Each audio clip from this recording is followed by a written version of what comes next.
love Israel? Israel number one. No politic here. Why you no love Israel?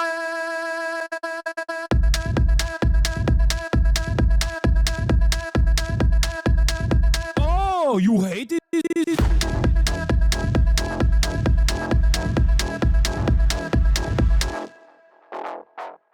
I'm Israel high. I'm Israel high. I'm Israel high. I'm Israel high. I'm Israel high. I'm Israel high. I'm Israel high. I'm Israel high. You have forgotten to say I'm Israel high? Do you love Israel? You must love Hamas. You are Hamas. I'm Israel high. I'm Israel high. I'm Israel high. I'm Israel high. I'm Israel high. I'm Israel high. I'm Israel high. I'm Israel high. Oh, Israel not number one for you. Oh, anti-Semitism. Israel, small nation. Israel, tiny nation surrounded by scary Muslims. Ah, you are anti-Semitism. You are Hamas. You are Hamas. No politics here. Say Israel number one. Tweet Israel number one. No politics here. No politics here. No politics here. No politics here. No politics here. What's going on, everybody? I hope everyone's having a fantastic evening, afternoon, pre-noon, no matter where you are in the world. I'm Hasan Piker, and this is the Hasanabi broadcast coming to you live from gloomy and doomy California, Los Angeles, folks. We're live and alive, and I hope all the boys, girls, and MBs are having a fantastic one because today's a beautiful day. Today's a wonderful day. Today is a special day, as it is always. It's Newsday Tuesday. It's October 7th, 2025. And I'm Hasan Piker. And this is the part of the broadcast where I will tell you about my personal news about what's going on in the world of Hasan Hasanabi Piker in between the time period where I press the stop streaming button and press the start streaming button for all the parasocialists out there. So help me God, that's exactly what I'm going to do. I'm going to tell you all about that.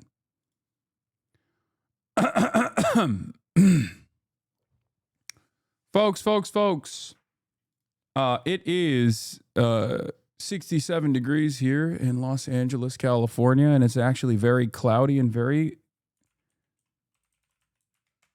doomy and gloomy. And yes, you are correct. I am wearing Dark Ages collection. The new merch is coming out soon. You already know what it is.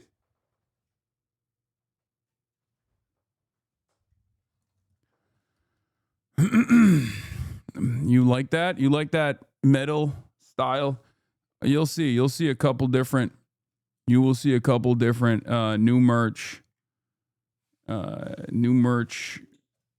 coming out. You already know what it is. Old Wives Tale Herbals. Thank you for the 10 gifted. Anyway, my culture is not your costume. Yeah, well, it certainly is. Okay, so folks, it is 80 degrees in New Hampshire right now. That's crazy that it's like Los Angeles is literally colder than New Hampshire is. But yeah, this is the part of the broadcast where I tell you about my personal news about what's going on in the world of Hasan Hasanabi Piker in between the time period where I press the stop streaming button and press the start streaming button. Okay? You already know what it is.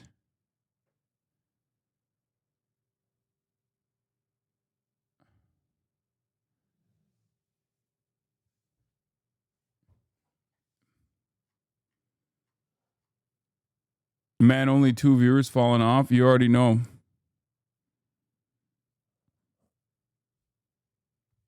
They comparing you to cars.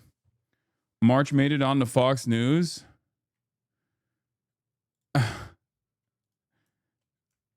That's crazy. I can't believe he did this. He's just trying not to get fucking kicked out of the country. First he claims he's Asian, and now he's like betraying me. I see how it is. In any case, ladies and gentlemen, boys, girls, and MBs, we are live. We're alive. Personal news-wise, I ended the broadcast last night because I felt really tired.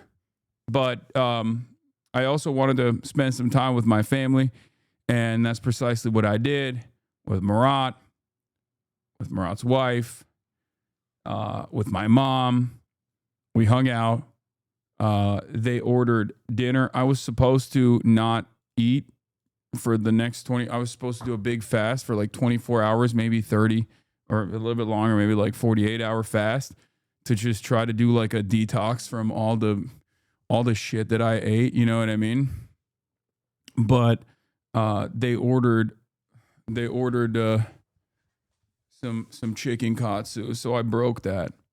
And I will tell you something, okay? Obviously, it's fine. I didn't eat that much, and I had like a little bit of a protein shake and whatnot. I had a little taste of chicken katsu. It's all good, but it's important to recognize that even a couple crackers and like one chicken katsu, like one piece of chicken katsu, it adds up.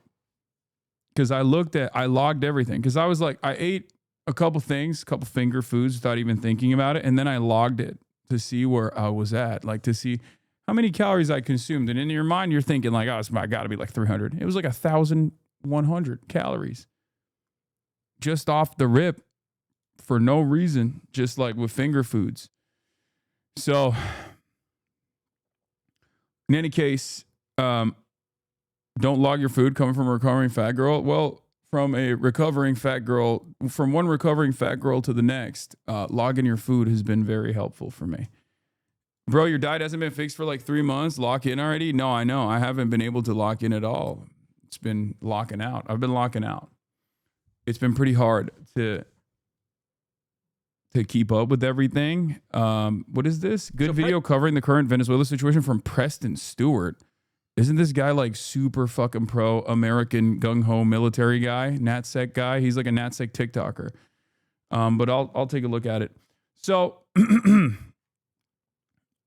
anyway, I will be locking in though. Don't worry. Do not worry. I will be locking in.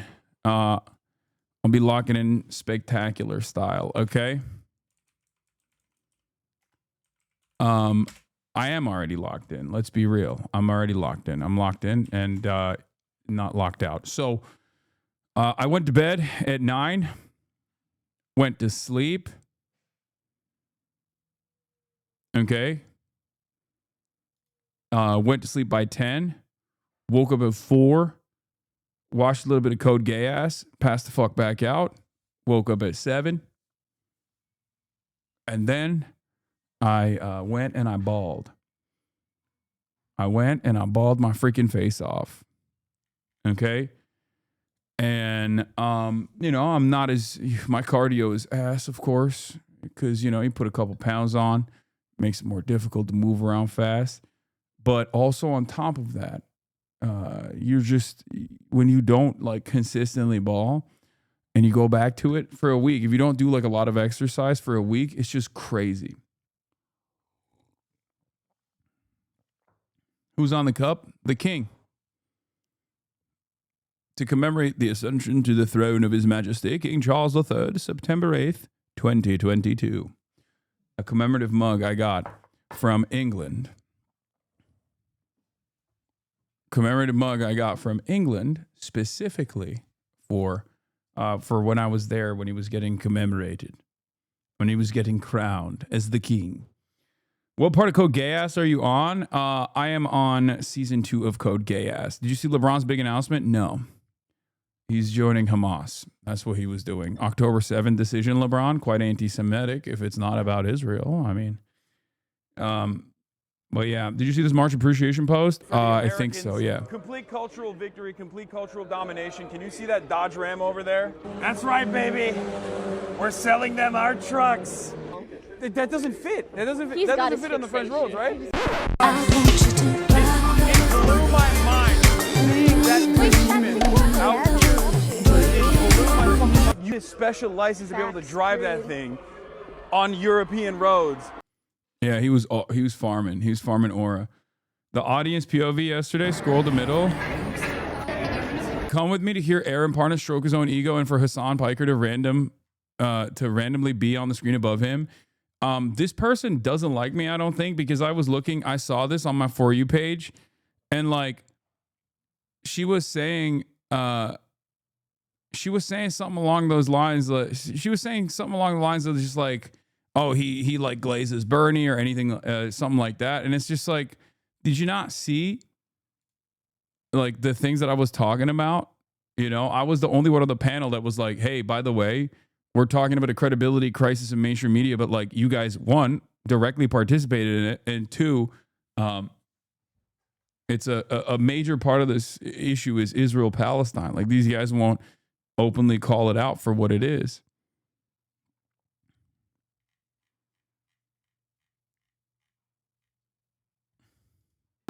Creator in the sense that I come at it from a legal perspective first. It is pretty funny that I'm just like massive over here. Loki dunked on the Bulwark guy. Yeah. Big Brother ass. That I abide by are those that I would in a courtroom. Nothing I would put out on TikTok. I probably would have lost my damn mind though if they were like, hey, you can't stream this and it's only for like a 20-minute panel that you are going to get 5 total minutes to speak on. You've had almost perfect accuracy on your 2025 predictions. Yeah, we looked through this the other day, like a week ago, and found out that like I got straight up everything except for PP victory for Canada. That was a big L for me. Big L on my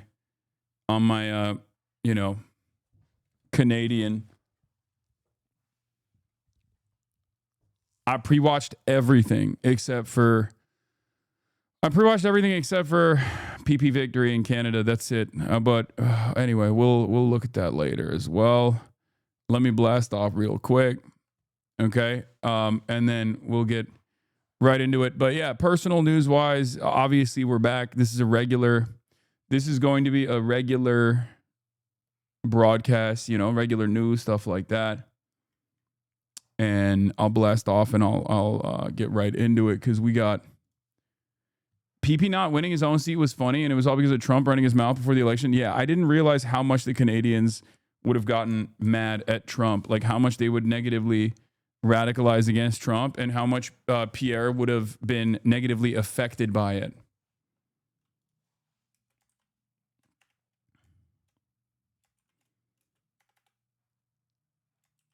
Yet...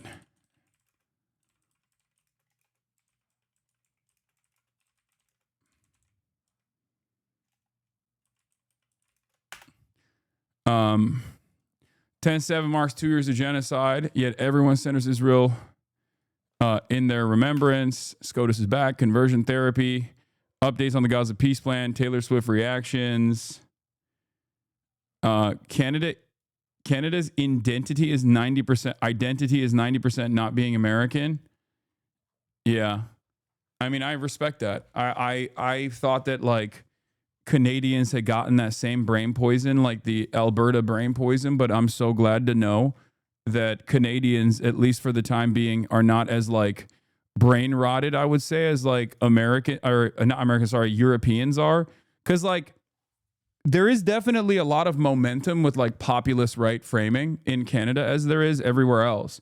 But I think like direct American intervention was so frustrating for a lot of Canadians that it played a negative role. It totally ruined PP's chances. It eviscerated. It destroyed him.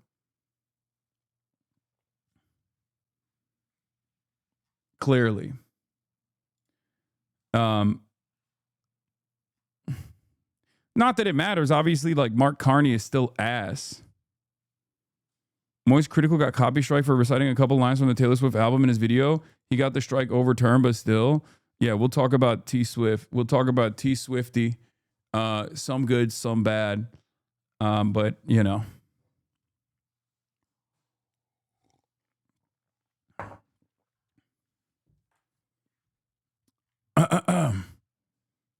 Did you cover all the GOP crying about Bad Bunny? No. I didn't even do the SNL Bad Bunny clips. There's so much just taking place. So much has taken place in the world that I haven't gotten to because I've been just like, you know, running around the world. But hopefully we'll be able to get to all of that. Zoran taking 2 steps back. Yeah, I know. I don't even want to fucking talk about that, but we will. Zach Bryan anti-ice song. Yeah, that's a fire song. A lot of brings back outlaw country, question mark. Get in now. We'll of course talk about the Samud flotilla, like the Americans. David Adler, specifically, friend of the show, David Adler, has been released. And we'll talk about his personal experiences on the flotilla as well. And also how Israel treated him. So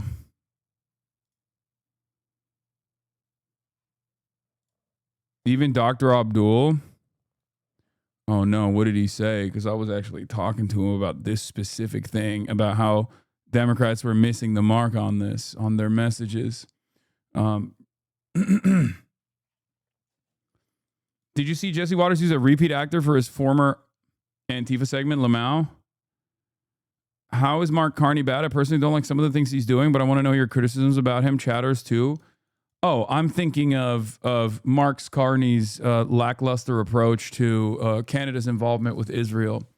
Like he is, like the United Nations is called what Israel's doing a genocide. If you really want to fucking openly separate yourself from the United States of America, one of the best things you possibly could do in this circumstance is to just say the truth about what Israel is doing. You radicalized man. What is this? I did? I doubt it. Hey, I never said you weren't a swinger, man. Don't you think of it? I might have seen you on one of the west side. All right, enough with the jokes. Look, I done 3 years Israeli military. I seen shit you wouldn't even believe. Oh, nah, he's the IDF. The one Hercules. I seen shit. Get down to the docks. All right, bet. That's it. That's why I radicalized Phantom, because he said, "Oh nah, it's the IDF." Carney literally sucking off Israel today. No. There's gonna be a suck off today. Obviously, it's October 7th. There's gonna be so much. There's gonna be so much suck jobs left and right. Like, did you say Bad Bunny looked like? What is this? Like a twink Hasan. Oh my god. That's crazy. Bad Bunny is, I wouldn't say Bad Bunny looks like a twink at all, to be fair. I guess in comparison to someone like myself, but yeah. Will you talk about the Rutgers professor that had to move to Europe because he got death threats from Charlie Kirk fans? I didn't see that, but there is a Charlie Kirk fan who actually killed 2 teenage girls. And I will be talking about that as well. Obviously. Yeah, Candace Owens, yesterday we briefly covered this, but Candace Owens revealed that Charlie Kirk revealed a post-mortem text message thread about Charlie Kirk that doesn't look too good necessarily. Kind of makes him is a post-mortem. Charlie Kirk was actually anti-Semitic. Look at what he was saying type situation. But like Candace obviously was posting it because she thought it portrayed Charlie in a positive light, but it leaked some interesting text messages, obviously. Yeah, Norm Finkelstein had a good dunk on Van Jones as well. I forgot to mention Van Jones's clip as well.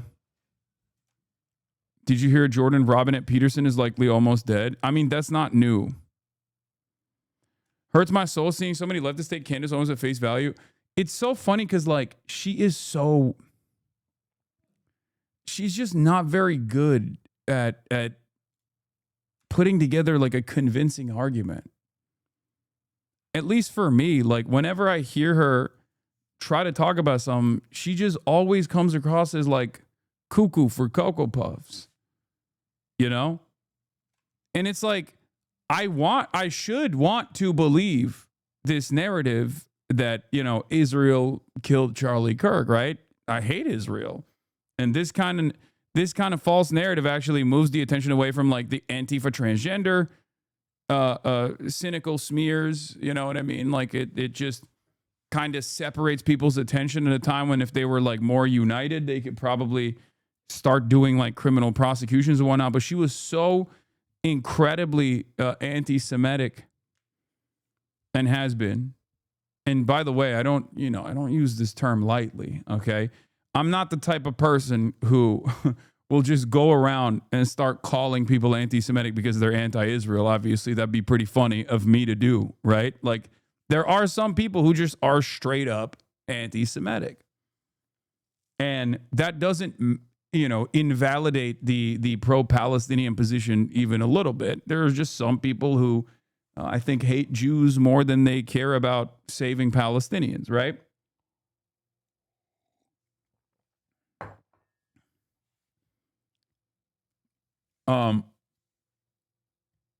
But basically, my point is that she's not even doing a very good job with this stuff, because like there's so many things she has said about in the aftermath of the Charlie Kirk stuff that's just so fucking crazy, so cuckoo, so crazy, cuckoo beans. But yeah, more power to her. Dennis Prager is back. Wait, is he still in the hospital bed? Oh, he is. Yeah. No shot. They brought him back like this? That is crazy. Listen nearly as much as I do now. Why did they do this, bro? 10 days ago. I think she should have also laid down. You know what I mean? Like, I feel like the fact that she's like upright juxtaposes Dennis Prager laying down even worse, right? Like, one of the things they could have done, I think, is like make him lay down on like a white bed, right? And then just straight up shot him directly so it looked like he was standing upright. Oh no, he looks so healthy. Really? You saw this and your first thought was, wow, what a beacon of health. That's what you thought to yourself. Brother, he can't even stand upright. What are you talking about? He is literally 1 foot in the grave.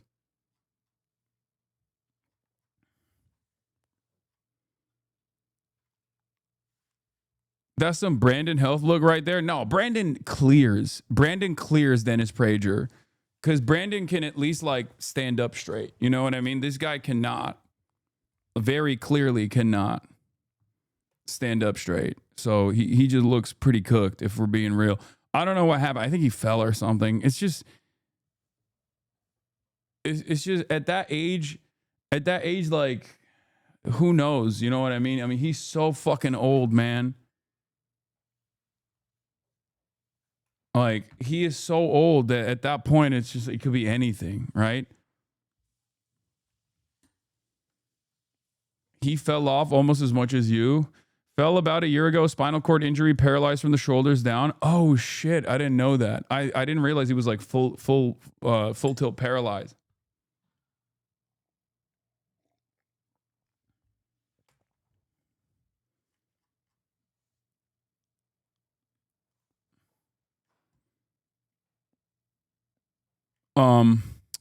Anyway. Quick Uncle Zinger. What is this? Oh, let's see what Unc is up to. Unc is popping off again. This is his like most redeeming thing, the anti-Israel stuff. The ancient land of Israel, because we are. What exactly did you mean calling Candace crazy? What do you specifically mean? Precise language can help bring people together, in my opinion. Yeah, I think her theories are completely insane. Even when it comes to like Charlie Kirk being potentially assassinated by Israel, I've extensively covered it. I mean, it's good for me, right? Like it's as I described, like I believe women. Exactly. Me too. I believe women as well. So obviously I can't, I can't criticize her too much. More power to her, but like low key, the things that she has put together have been far too grand.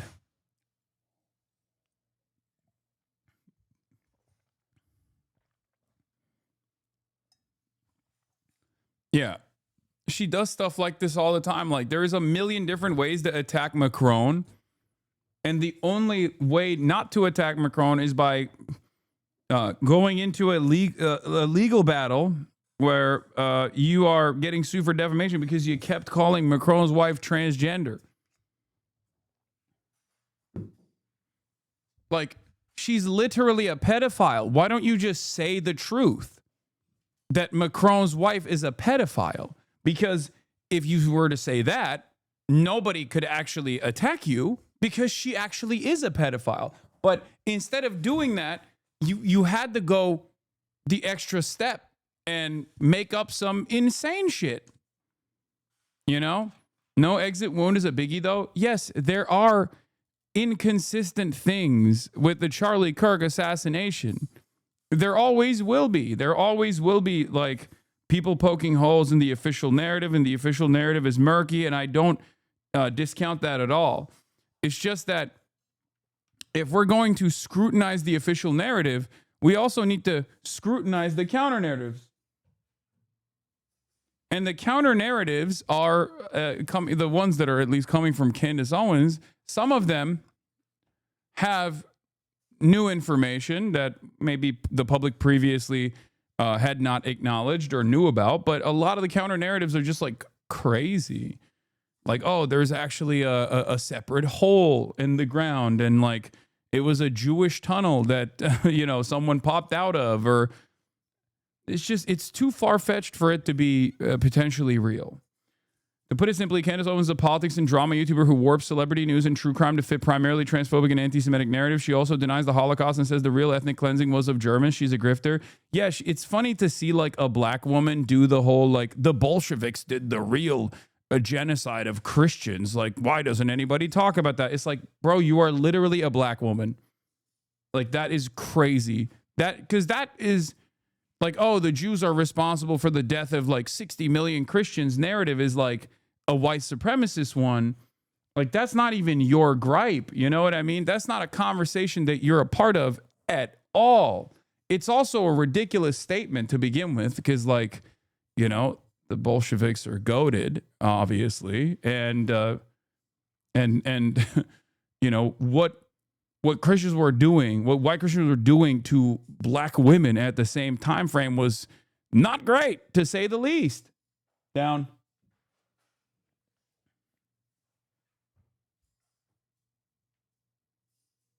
What the fuck is up, dude? The way you talk about your uncle is disgusting to me. Wait, hold on. You banned that one guy who was defending Uncle Jank, and I didn't even say anything bad. I said this is his like most redeeming quality, is that he is a consistent advocate for Palestinians. Are you okay? I have my disagreements with Jank, but I call balls and strikes. I didn't even say anything bad about... Wait, can I see what the chatter was saying? I want to see what he was trying to bait me on.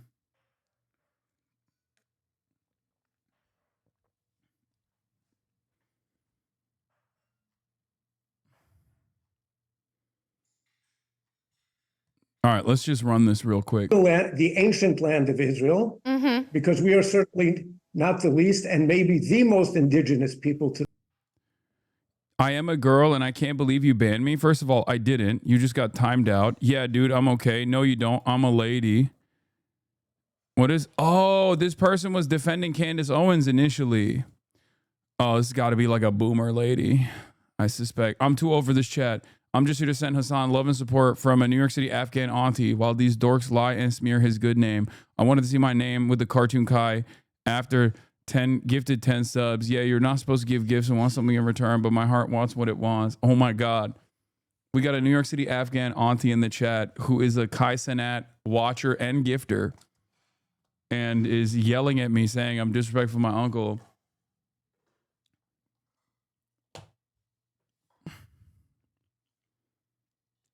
You got timed out by Fossabop, auntie. That's an auto timeout because your message was too long. You had to keep it under 450 characters, auntie. Listen.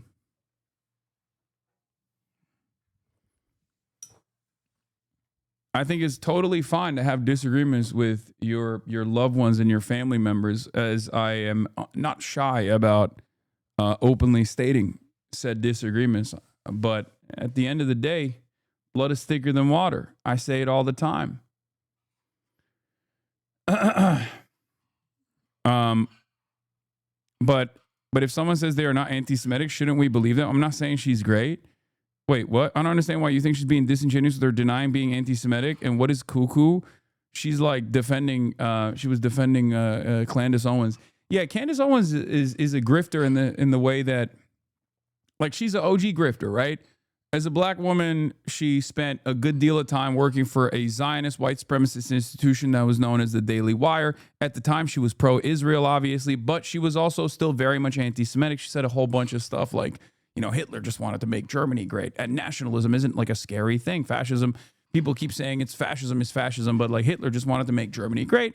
But then he became a globalist when he started invading other countries. And then that's when it spiraled out of control. But like what Hitler was doing in an effort to make Germany great was obviously concentration camps for socialists, Jews, communists, trade unionists, and whoever the superior master race of Aryans decided were undesirable. So obviously, even on that aspect, it wasn't great at all.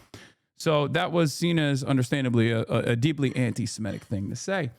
But the Daily Wire, led by Ben Shapiro, still hired her after that statement. And the reason why they did that was because, you know, that's not the full quote, right? No, it is. And I just said the full quote. But that, I mean, there's been a whole bunch of other, there's been a whole bunch of other incidents as well, but it's not even just like her anti-Semitism necessarily. She has every single bigotry locked down. She is the type of person who has used her identity as a shield in an effort to basically say the shit that white supremacists at the time were too afraid of saying out loud and in public. She is a black face for white supremacy, right? I mean, she spent most of her career at the Daily Wire positioning herself against George Floyd and positioning herself against Black Lives Matter and against black people in general. So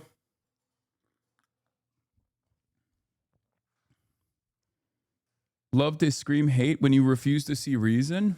I'm not, you know, people yell at me all the time about being a hateful, bigoted person. People say I'm anti-Semitic. So it's not like there are people out there who will routinely get called anti-Semitic for being critical of Israel.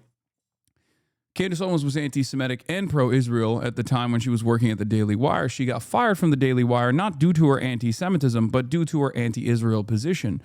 Because as Ben Shapiro has very openly stated, and I covered this at the time extensively if you want to go back and see my statements on it, but Candace Owens is a bigot of every order. I mean, she's anti-black, she's anti-women, she's anti-Semitic, she is everything. But what's interesting about Candace Owens is that she's anti-trans as well, of course.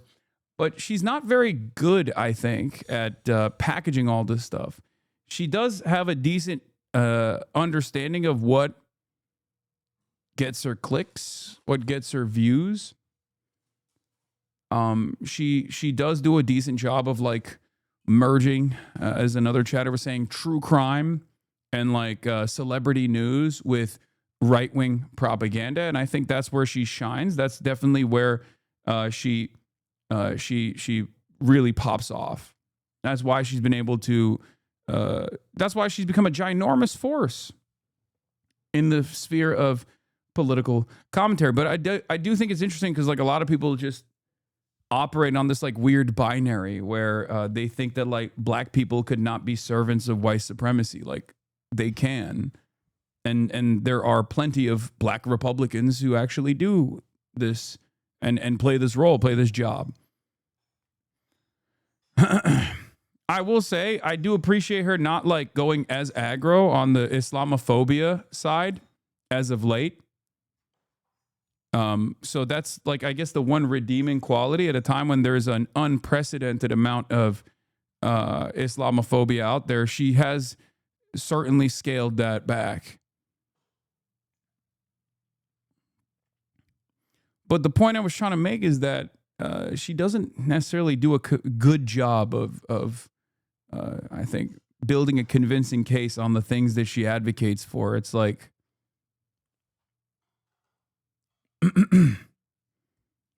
but the auntie, as far as like I was not defending, I was asking anyway. I'm really thankful to Cenk and Hasan, who get a lot of crap because y'all built an audience at the powers that be, and I work in the media and used to sit in for Nancy Pelosi before her TV interviews because we're the same size. I know all the efforts folks put into getting Cenk and Hasan out of the way. That's all I wanted to say. Yeah.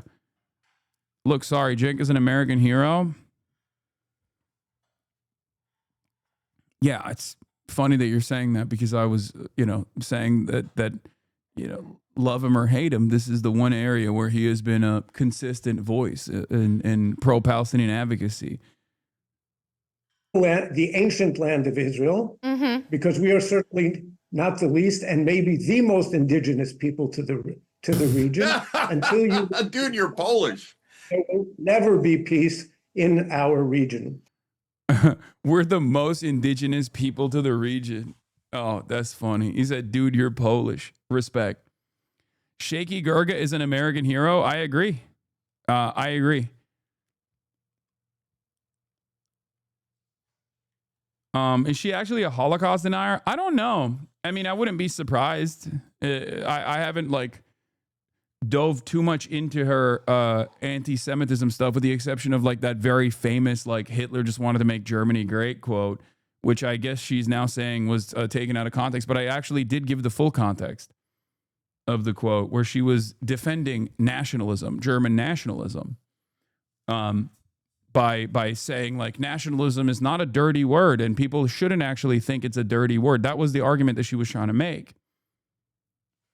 But I wouldn't be shocked if she has said other things that are also in the range of Holocaust denial. It just, it wouldn't shock me at all.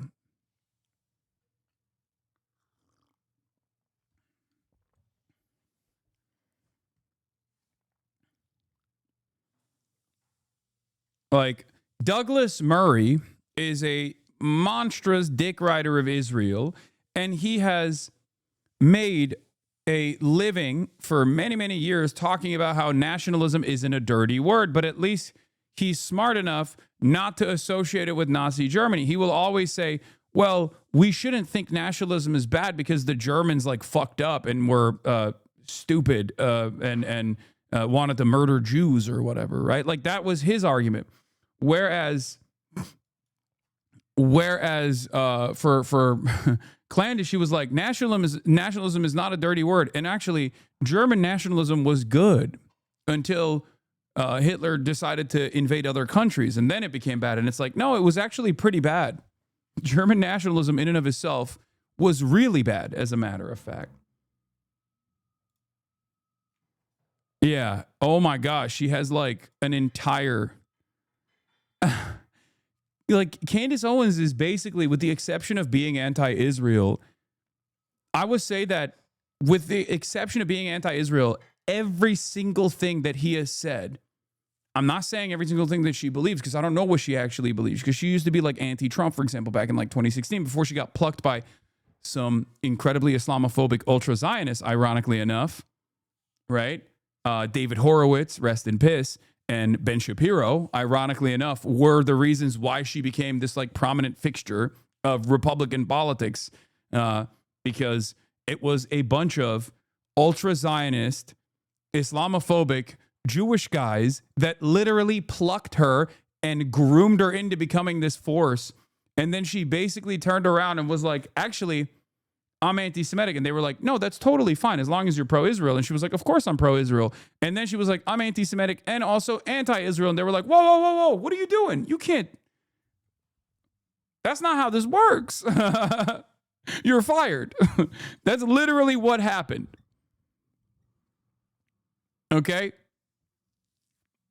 So I mean, she's had every bad and wrong opinion in general, but I would say she was Hasanabi hating on Candace is weird. Hasan, hating on Candace is weird. Remember your hot take on Charlie Kirk not turning on Israel? What about that new group chat text? You say that's going to be fake or what?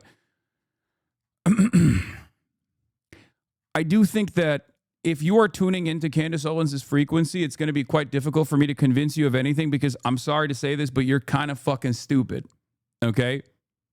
Because Charlie Kirk publicly turning on Israel is entirely different than Charlie Kirk expressing his discontent with his Zionist donors for constantly calling him a fucking anti-Semite after years and years of service. That I don't think those text messages are fake at all.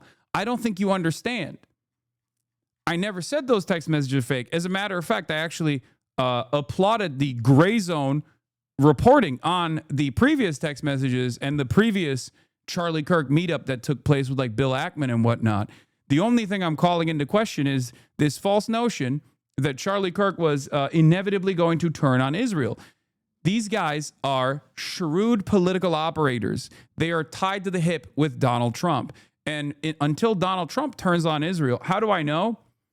That's a fantastic question. You want to know how I know? Because I was supposed to fucking debate him on Israel. Literally. That's how I know. Because what we were supposed to debate on was Gen Z, specifically on Israel. You are full of shit, man. Still love you though, gang. All right, brother.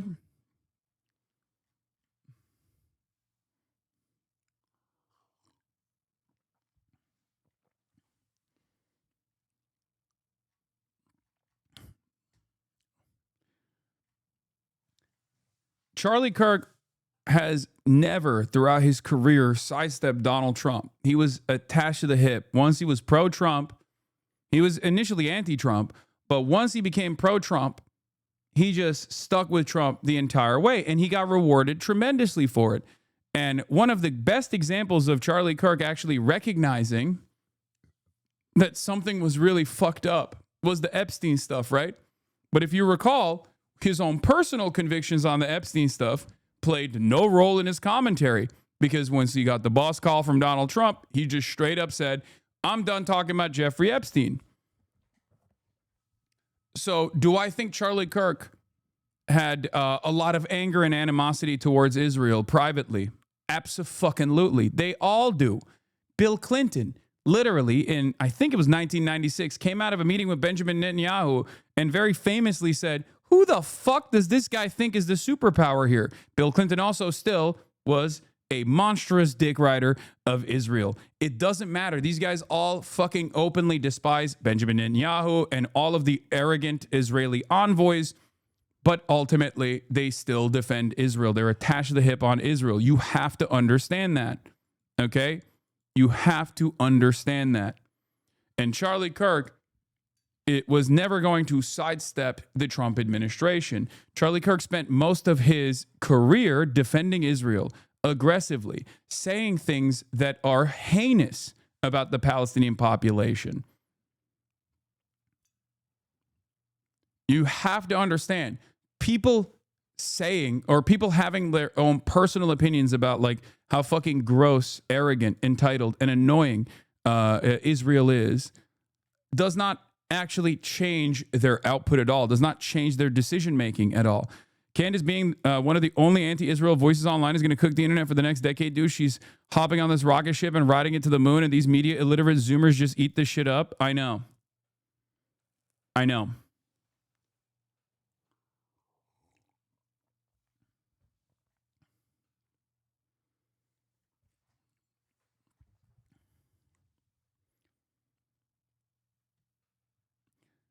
Is there an argument he was paid to say horrible stuff about Gaza? Everything Charlie Kirk does is like here. Yeah, Brandon Carrot is a good take on this. Okay. Charlie Kirk on a show. Listen, you have to kill and starve those kids. The rapture is coming. Israel's our greatest ally. My producer says Aaron Bushnell is Colonel Crispy. Charlie Kirk on Signal. Shlomo Borowitz didn't drop the usual $2 million. Classic move from the shysters. Yeah, that's literally it. Okay, if you think Charlie Kirk wasn't like one, understandably angry at like the Zionist donors that were constantly fucking calling him an anti-Semite because he recognized that like the floor was moving underneath these guys, and he saw it because he was constantly at fucking college campuses. So he was around these people, and he was like, guys, we have to do something about this fucking anti-Israel sentiment. Like, we have to be, we have to find a better way to communicate to Gen Z about like Israel, because like we're losing the support. This is going to be a major issue, right? And also Brandon is Jewish, the one who did the Shlomo Borowitz joke, the person.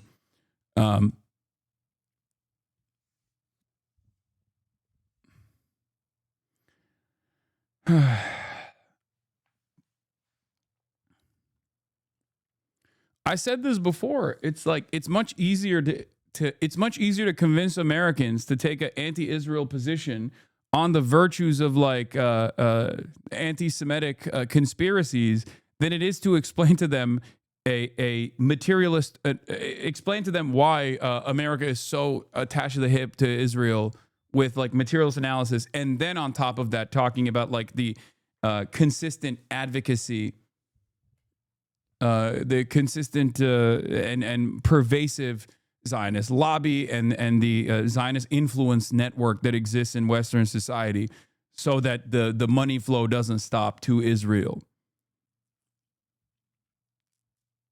What do you mean anti-Semitic conspiracies? It's so much easier to convince an American that Jews control the media, and they, and they're a monolithic group that just wants to melt the Palestinians. It's something that Jews control the media, Jews control the banks. Like these sorts of concepts already exist, like the nascent anti-Semitic conspiracies, because you could just present it as like, look at how many Jews are in positions of power, even though there aren't that many Jews, right? So that's already existed in American society and in Western society in general. There's also a long history of these sorts of takes that have played a formative role in even the Holocaust, for example, right? And numerous pogroms that took place beforehand. Like it's a classic meta. Blame one group that you have identified as the enemy always in an effort not to actually address the real material harm that the overwhelming majority of the populations are experiencing. A man by the name of Vladimir Ilyich Lenin, as a matter of fact, talked extensively about this.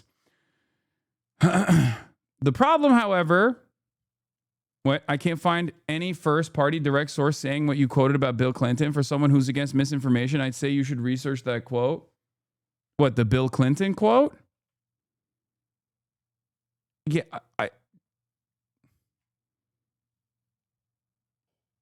Do you think like Bill Clinton came out and openly said that he said that?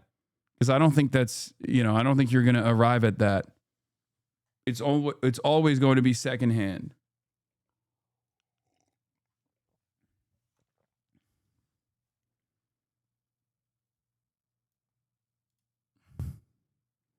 Yeah. Responsible statecraft. Who's the superpower around here?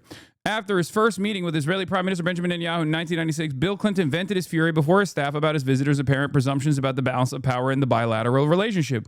Who the fuck does he think he is? Clinton reportedly bellowed. Who's the fucking superpower here? It's a very famous quote, by the way.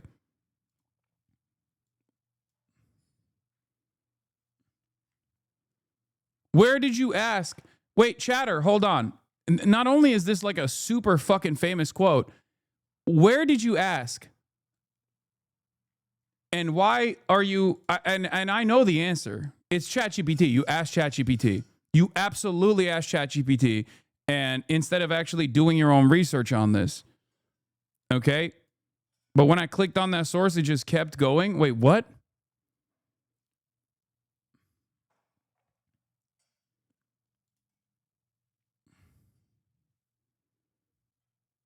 I don't know what happened with that source.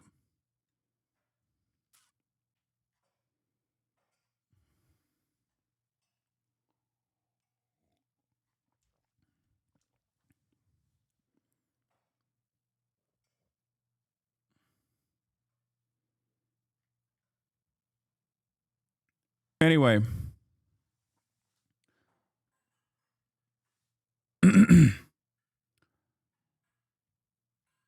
Yeah, this has been covered extensively, and considering that it's from a very long time ago, some of the quotes, some of the hyperlinks are inevitably going to break.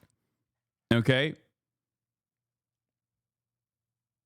Chowder was so horny to prove you wrong. He took 2 seconds to research, didn't see the top result, and came back to yell at you. I know.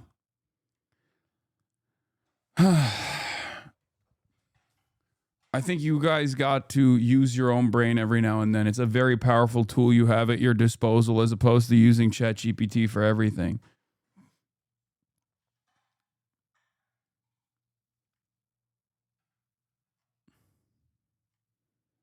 Anyway, where were we? What was I talking about before we did this sidestep on the Bill Clinton?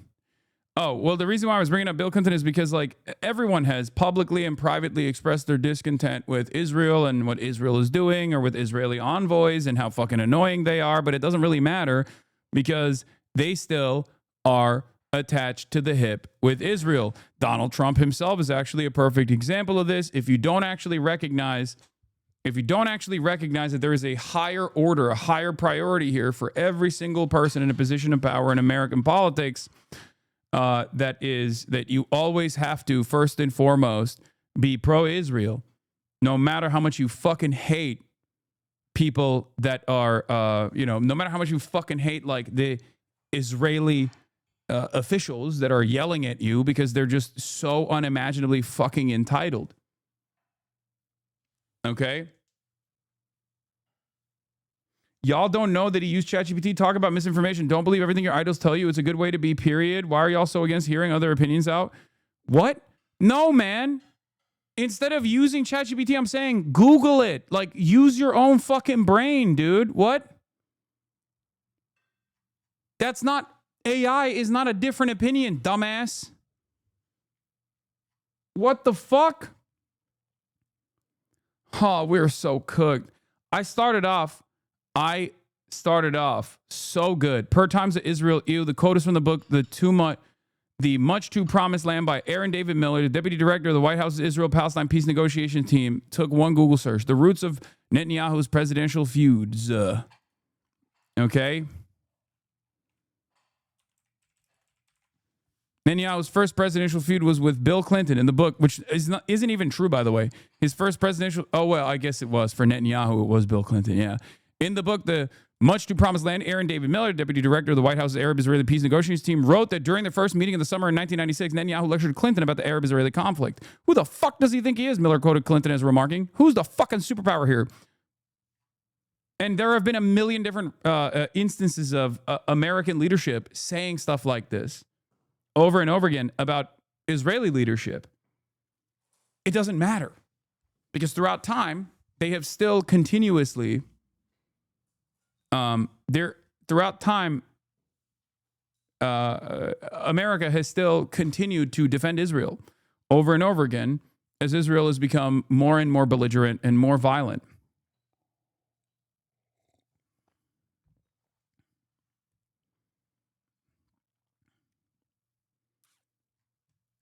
Why do you think Biden had so many red lines and come to Jesus moments with Benjamin Netanyahu, and yet nothing changed?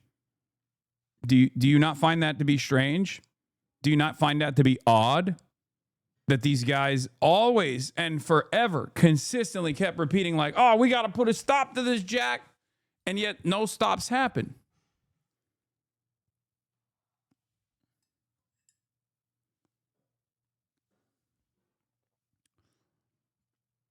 Anyway.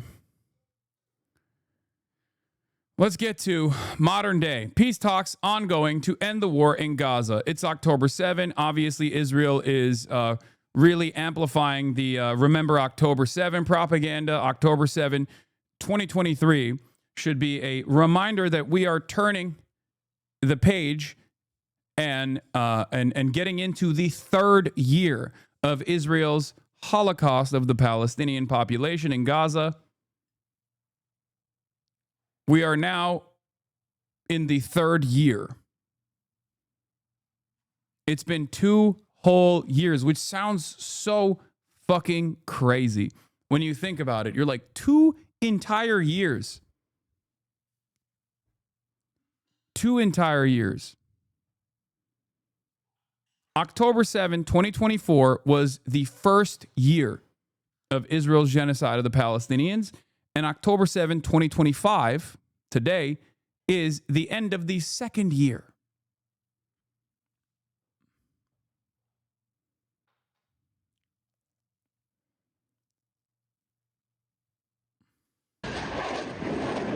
This morning marks 2 years since the horror of October 7th, when thousands of Hamas militants stormed into Israel, massacring nearly 1,200 people, taking 251 hostage. Udi Goren's cousin, Tal Haimi, died defending his kibbutz. His body is one of those being held in Gaza. This barbarism, this hatred that just flowed in uncontrollably. It really was just the worst of humanity. Like so many families, he hopes the talks between Israel and Hamas will end the war and bring their loved ones home. Phase 1 of the US brokered plan would see the immediate release of all 48 remaining hostages, 20 believed to be alive. Palestinian prisoners would be released and Israeli troops partially withdraw.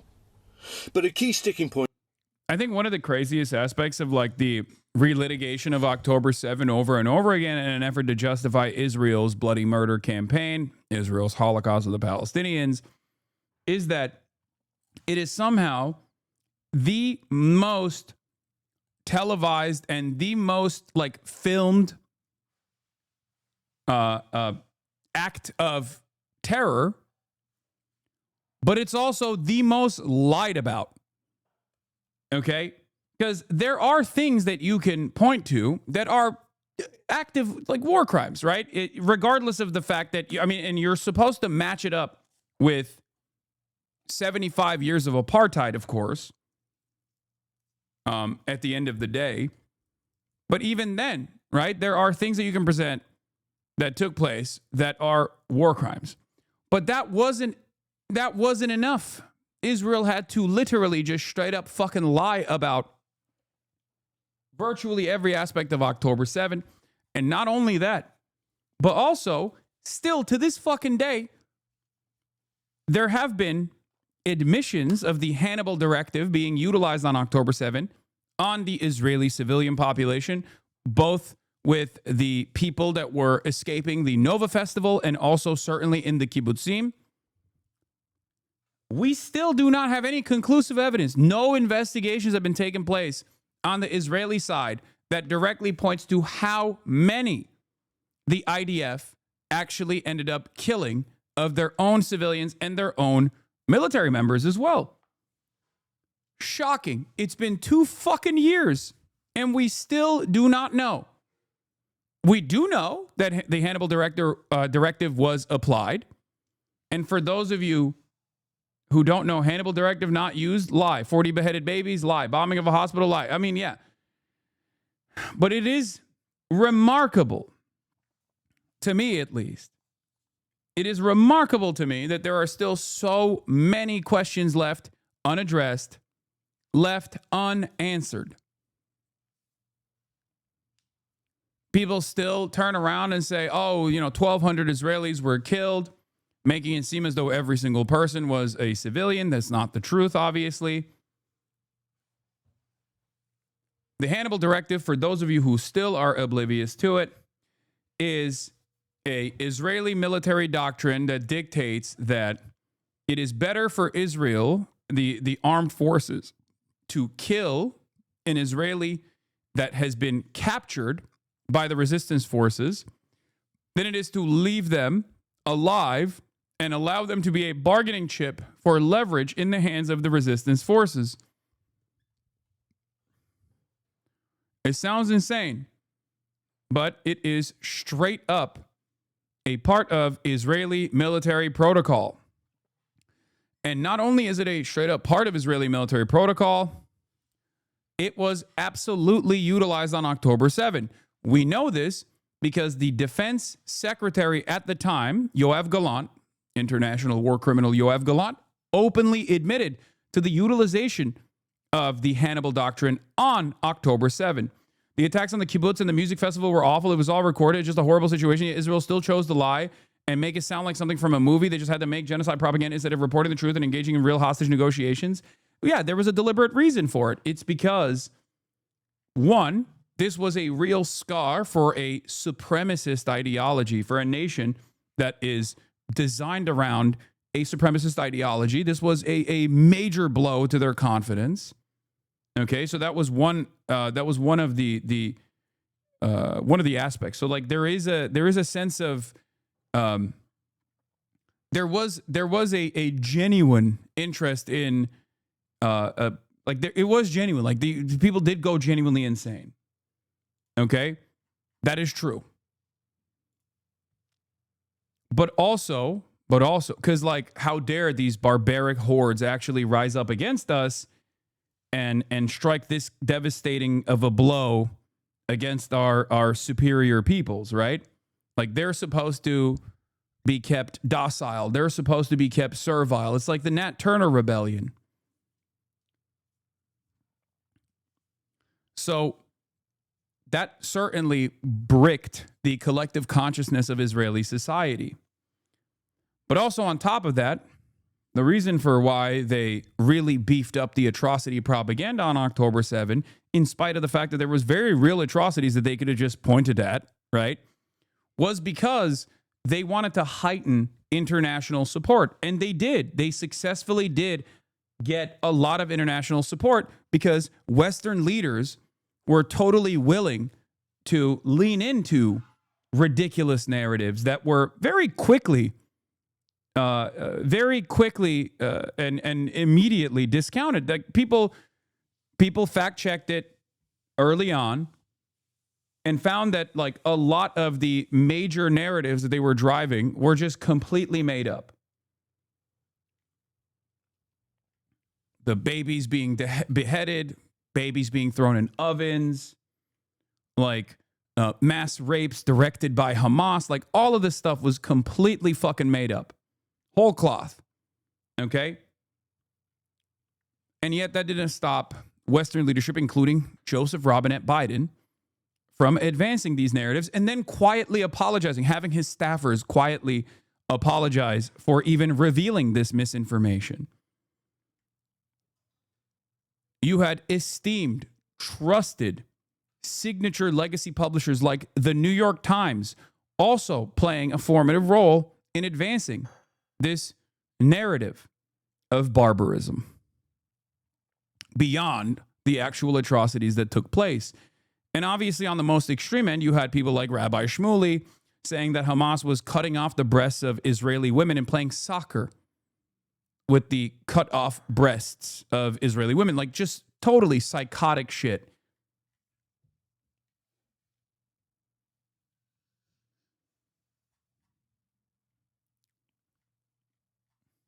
Zoran Swan, thank you for the 10 gifted subs. What do you recommend in a world where everyone accuses the other of lying? I mean, critical thinking.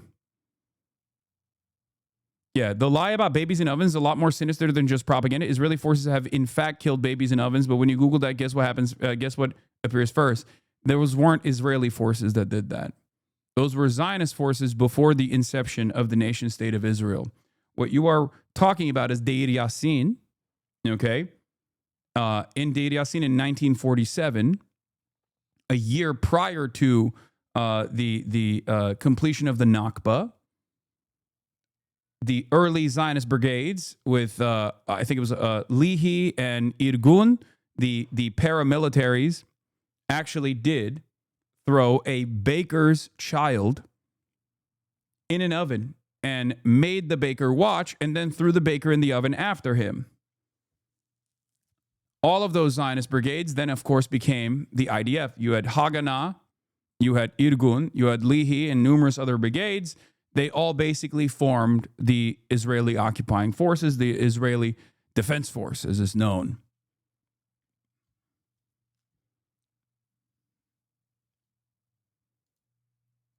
Francis Cassandra Coppola? Wait, oh my God. Possibilities. 1, Hamas fighters who believe the 1948 baby in the oven story replicated the same atrocity in revenge. 2, the baby in the oven story is fiction invented by the Israelis to whip up hate against Palestinians. If so, it's succeeding. This was on October 31st, 2023. Oh my God. Were the Coppolas always like this?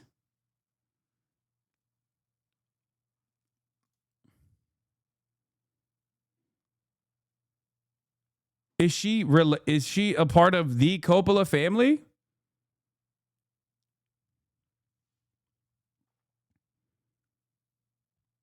Or is this like Megalopolis still sucks ass? Okay, bro, we're not talking about that. I mean, we know Scorsese. We know Scorsese was straight up hanging out with the Palestinian poet Mossab Abu Toha.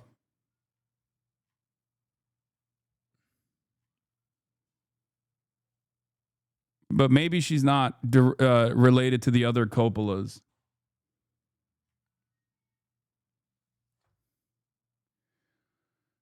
Another form of atrocity propaganda that they also utilized on October 7 when they were lying was the pregnant Israeli women having their the babies getting ripped out of their bodies, right?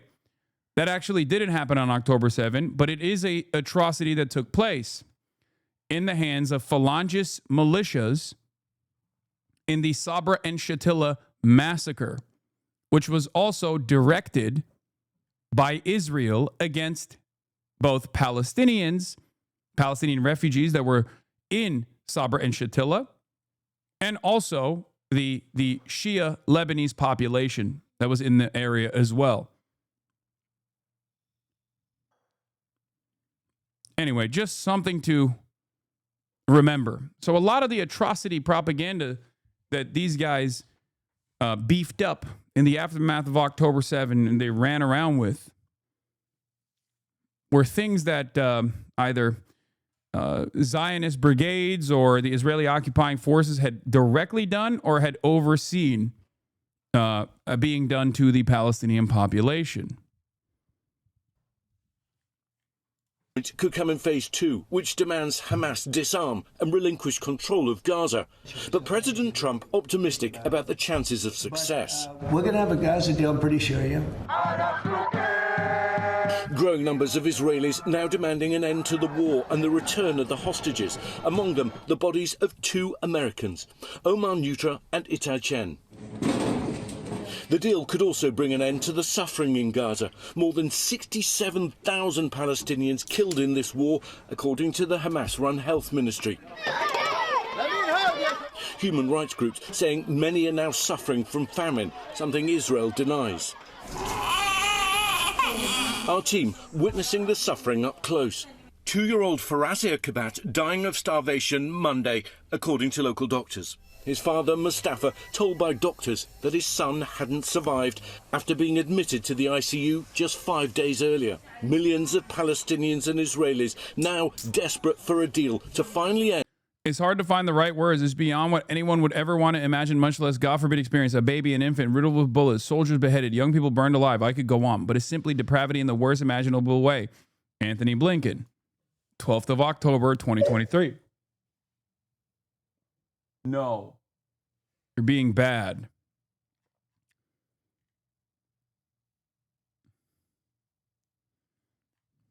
And what's been a long living nightmare.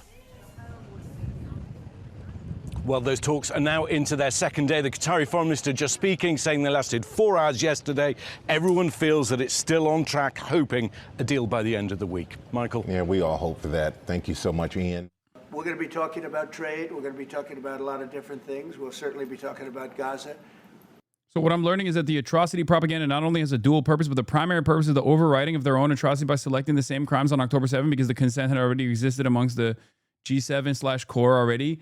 Yes, but I do think that the primary purpose was to still, first and foremost, really heighten the atrocity narratives in an effort to justify what came after. Because Israel knew exactly what was going on. Israel knew exactly what was going to happen, what they were going to do. The Israeli government, I mean. And obviously,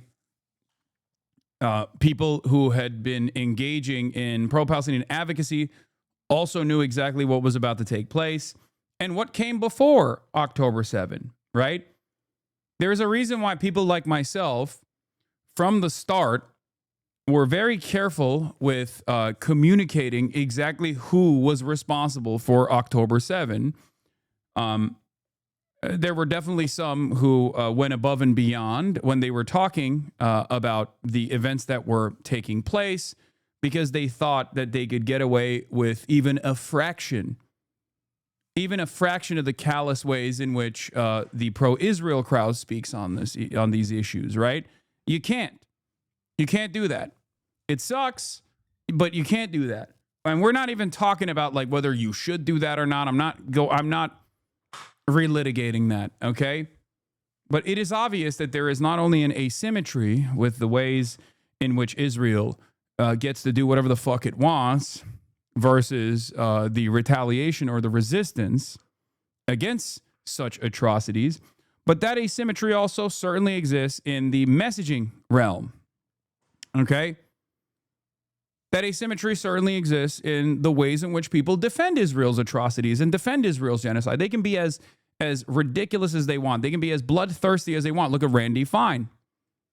Okay? Randy Fine can just straight up say, like, Muslim congresspersons need to be shipped to Gaza so they can be fucking assassinated by the Israeli state, or, basically masturbate openly to fucking images of Gaza being completely destroyed. But of course, if there was a congressperson of like Palestinian background or a Muslim congressperson, could you imagine them fucking doing the same for October 7? And these two things are not even equivalent regardless, but there is no symmetry in the ways in which you can be openly callous and openly monstrous without penalty. You would get fucking destroyed. You would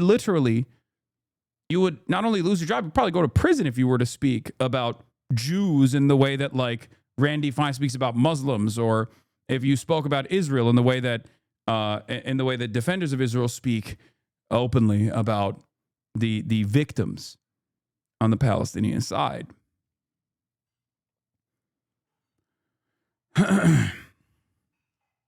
As a Palestinian, we inherently know that there is a massive asymmetry across board in every aspect you can think of, whether it comes to the actions on the ground or whether it comes to the words spoken about the situation. Pro-Israel people can literally call for our deaths to our faces in front of law enforcement and have zero recourse. Exactly. We're in very serious negotiations to, I guess you could say, depending on the way you count, 3,000 years. You could say 500 years. You could say, but that it's been raging for a long time. And I think there's a possibility that we could have peace in the Middle East. It's something even beyond the Gaza situation. We want a release of the hostages immediately, etc. And so our team is over there now. Another team just left, and other countries, literally every country in the world has supported the plan. Yep. I don't think there's anybody that hasn't, actually, not that I've seen. But there's a real chance that we could do something, so you may have some questions on that later. We are very close to making a deal. The 3,000 years thing is new. Someone got into Trump's ear and made him start singing about this 3,000 years narrative. I suspect that this narrative will be more annoying for his base, because it's like a very common meta to dunk on the ways in which Israel will or Israelis or people who defend Israel actively say, "Well, this is promised land 3,000 years ago." It's a way to bring religion into the conversation, and a lot of people don't appreciate that. A lot of people obviously make jokes about that because it's fucking ridiculous. So Trump, not realizing that he just keeps saying 3,000 years, it was promised to Israel 3,000 years ago. The land was promised to the Jews 3,000 years ago, is only going to make people more annoyed with him in his own base.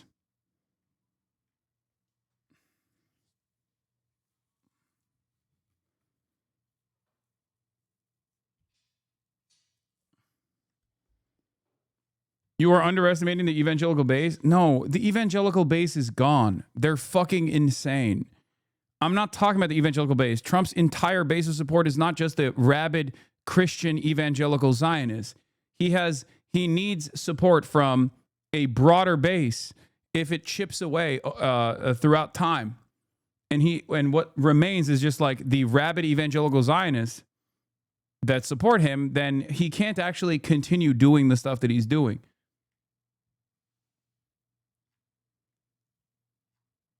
It's ridiculous. The Middle East that will bring peace to the Middle East after all of these years of millions and millions, tens of millions of people being killed. There's a chance to bring peace to the Middle East.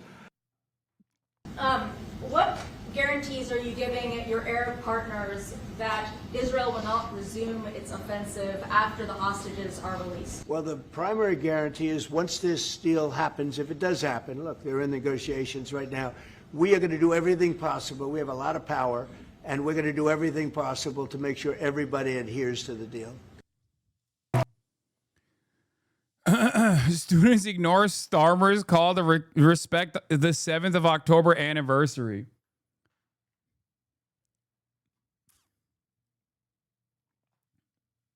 Remember that one chatter who was like, wait, why don't you...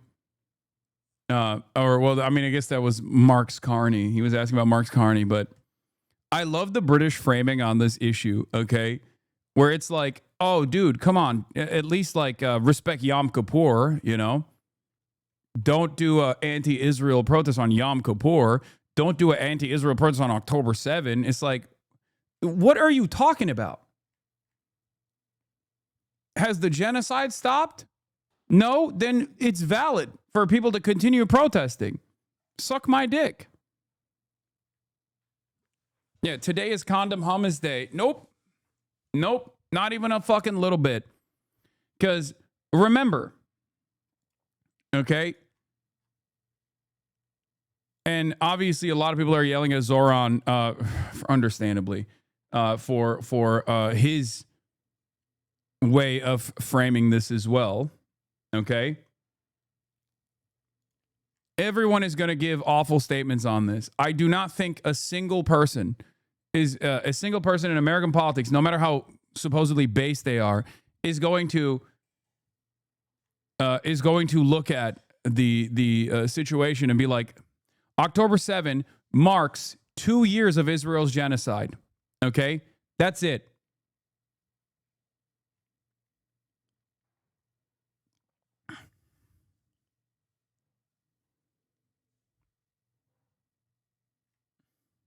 That's it.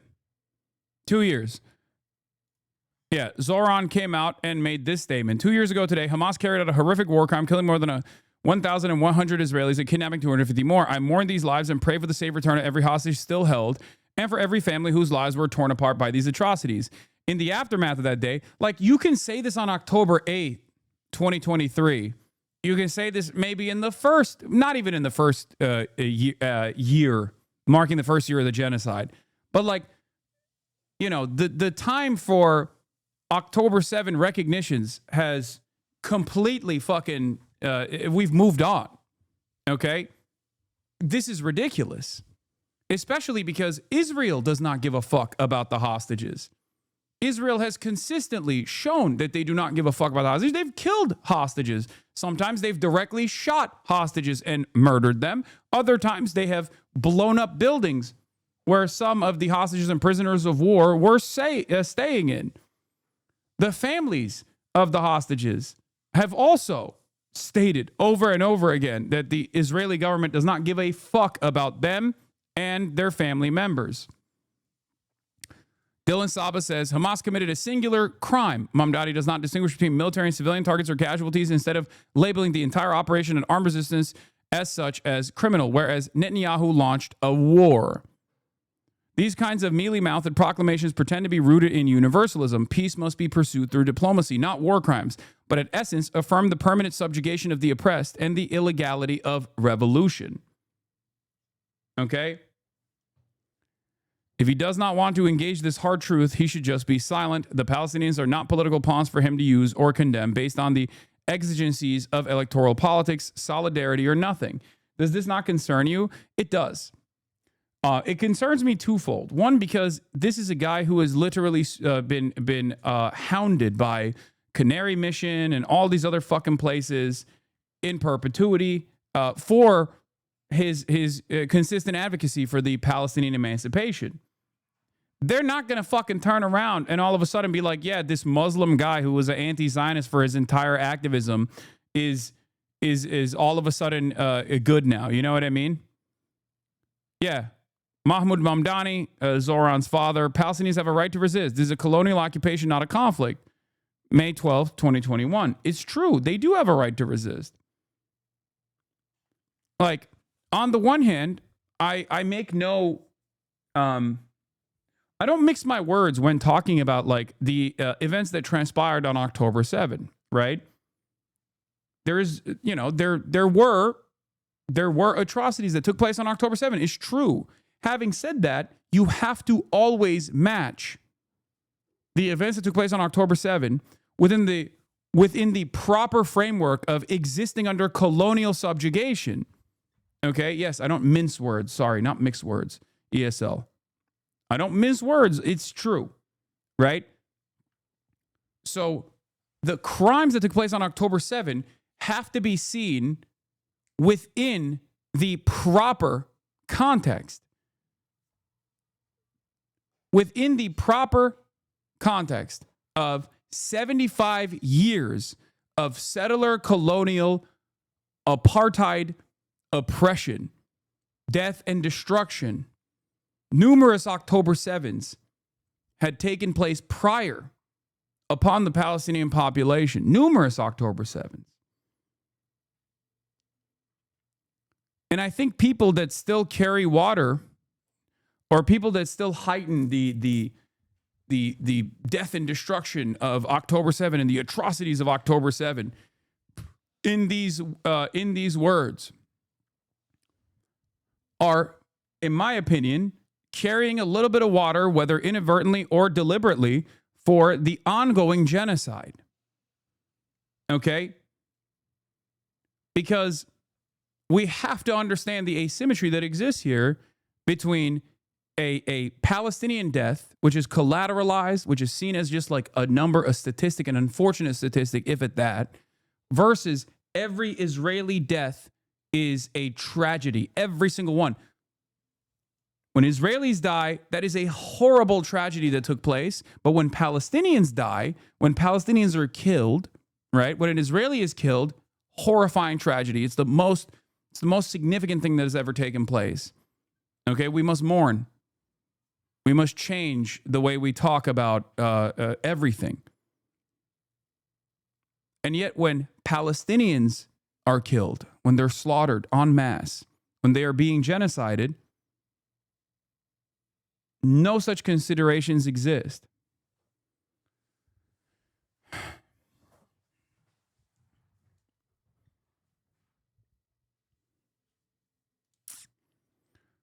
So Zoran said, 2 years ago today, Hamas carried out a horrific war crime, killing more than 1,100 Israelis and kidnapping 250 more. I mourn these lives, and I pray for the safe return of every hostage still held, and for every family whose lives were torn apart by these atrocities. In the aftermath of that day, Prime Minister Netanyahu and the Israeli government launched a genocidal war, a death toll that now far exceeds 67,000, with the Israeli military bombing homes, hospitals, and schools into rubble. Every day in Gaza has become a place where grief itself has run out of language. I mourn these lives and pray for the families that have been shattered. Our government has been complicit through it all. I mean, he salvages it a little bit in the aftermath. This must end. The occupation of apartheid must end. Peace must be pursued through diplomacy, not war crimes, and our government must act to end those atrocities and hold those responsible to account. The last 2 years have demonstrated the very worst of humanity. We must answer it by modeling the very best, a relentless pursuit of our higher ideals and an unwavering commitment to universal human rights.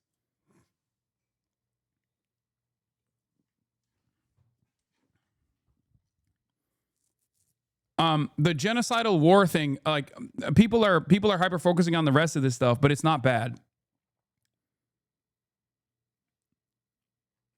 Okay. Once again, I don't think that this is because this message is not going to soothe those who are cackling like fucking hyenas about Zoran's anti-Semitism. I think the conversation starting off with this, how can you be annoyed about this statement? I'm telling you what the issue is. Okay.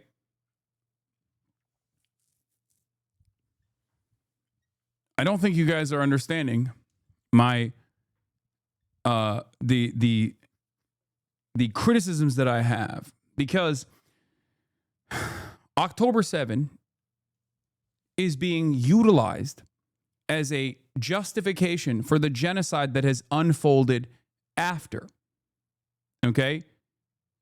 Making October 7 the pivotal point, the inception for Israel's genocide, is a lie, and it's one that he knows is a lie. Do you understand? He knows that this didn't start on October 7. So explaining the atrocities on October 7 without making a mention of Israel's own involvement, without making any mention whatsoever, without talking about it within the proper context, makes it seem as though you're bringing it up as a way to, in some respects, still justify the atrocities that Israel has taken place, like giving it some kind of, giving Israel's actions, his genocidal actions and his genocidal ambitions, some kind of cause.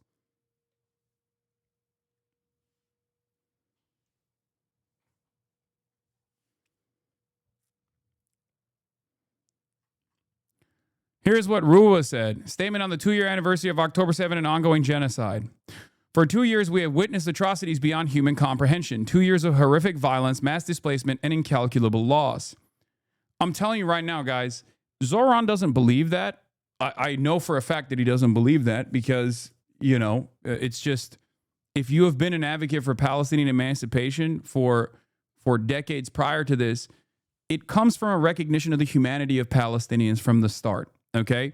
If you recognize Palestinians as human beings with a just cause for emancipation, okay, then you already understand this dynamic. You understand why when people get pushed into a fucking corner and recognize that there is no other, there is no other way out of this, okay? My statement on the last 36 hours across Israel and Palestine, this is what he said on October 8th, okay, from Zoran Mamdani. On ongoing violence in Israel and Palestine, I mourn the hundreds of people killed across Israel and Palestine in the last 36 hours. Netanyahu's declaration of war, the Israeli government's decision to cut electricity to Gaza, and Knesset members calling for another Nakba will undoubtedly lead to more violence and suffering in the days and weeks to come. The path towards a just and lasting peace can only begin by ending the occupation and dismantling the apartheid.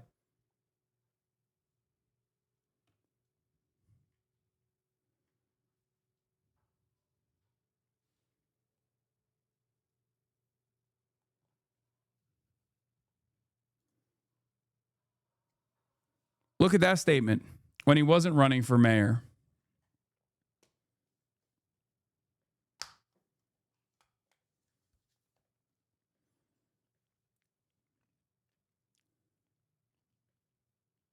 Cool. Now he's running for mayor of New York City. Stop self-sabotaging with these unrealistic expectations.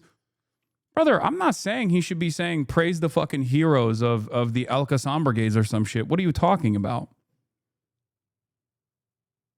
My demand and my hope is that politicians exhibit moral courage and say the truth instead of lying by omission.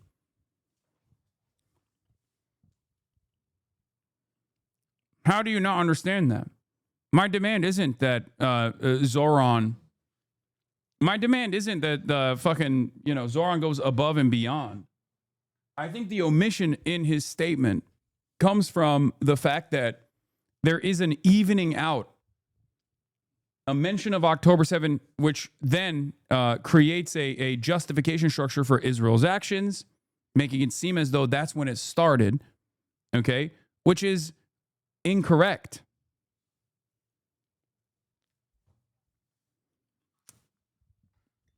There is no symmetry. And as long as you do not actually address that there is no symmetry here, as long as you don't actually address the fact that October 7 was a breaking point after the culmination of atrocities for 75 fucking years,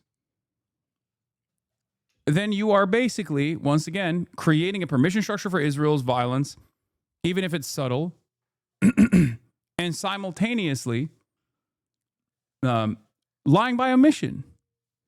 Anyway, let's hear what Ruwa had to say to see like what a better statement looks like. For 2 years, we have witnessed the atrocities beyond human comprehension. 2 years of horrific violence, mass displacement, and incalculable loss. 2 years of having to mourn the deaths of men, women, children, and entire families. 2 years of families desperate to be reunited with those taken hostage.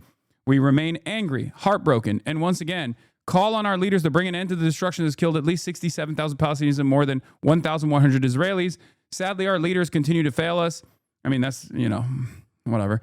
While they trumpet proposals of alleged peace, little has changed. Every day this continues. Israel with our backing and tax dollars perpetuates more death, destruction, and horror in Gaza. Children are starving. Hostages remain in captivity. Every day that passes isn't just a policy failure. It furthers one of humanity's darkest periods in recent memory.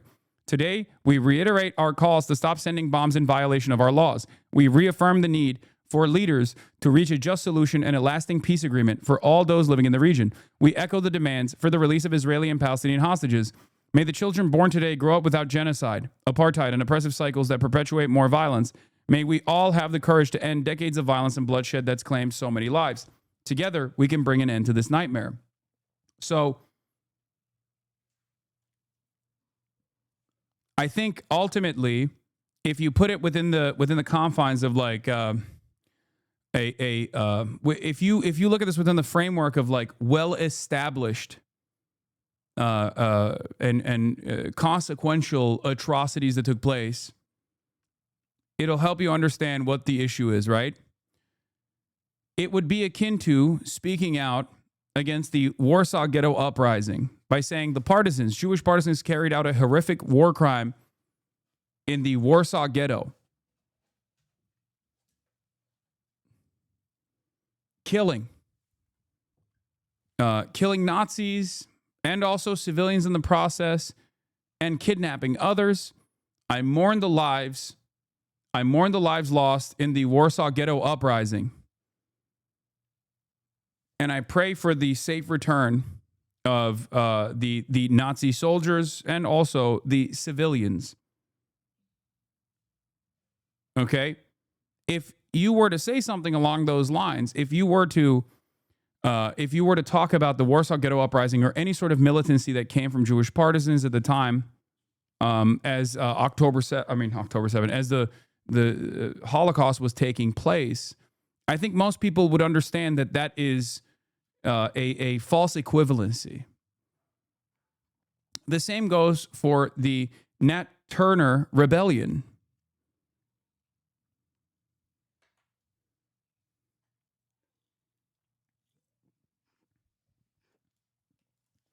The post that you prefer is also a lie by omission, though, just in the opposite direction. I don't think it is. I don't think it is at all. Because I'm not saying don't mention October 7 or don't mention like war crimes that took place on October 7 at all. I'm saying that when you do mention that, you have to still talk about it within the framework of 75 years of apartheid, especially in the aftermath of 2 years of genocide that has taken place. To me, it comes across as utterly ridiculous. And I think a lot of people, I don't think you always have to talk about it within that framework. No, I think you do, especially because October 7 is very clearly being weaponized to continue the death and destruction campaign.